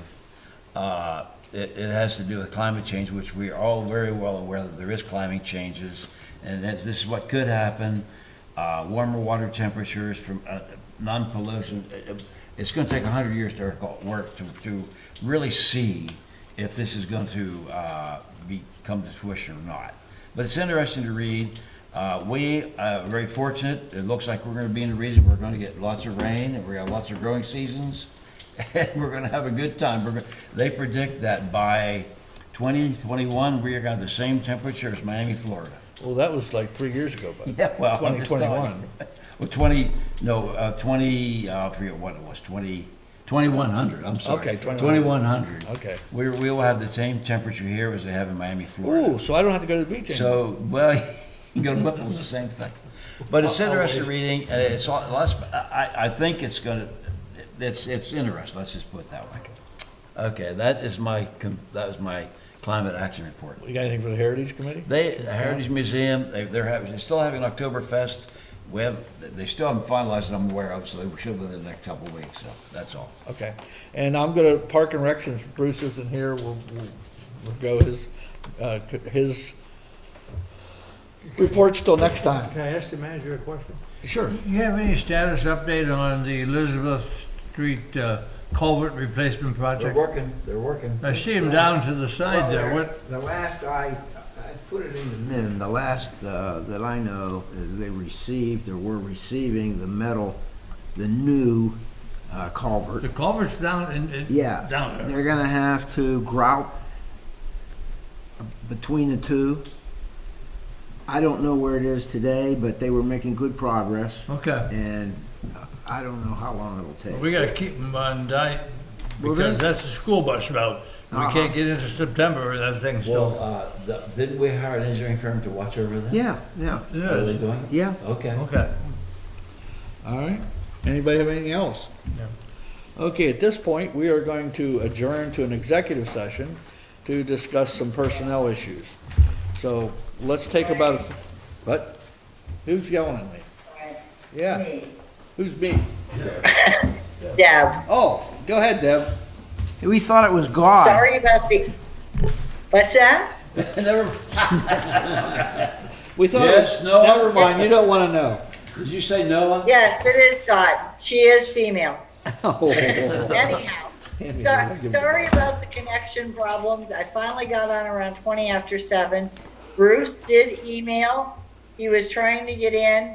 I told him to try again. He probably went to bed since it was 1 a.m. Okay. Or something. I am logged. I don't need to log off. I'm going to log everybody off now. Don't have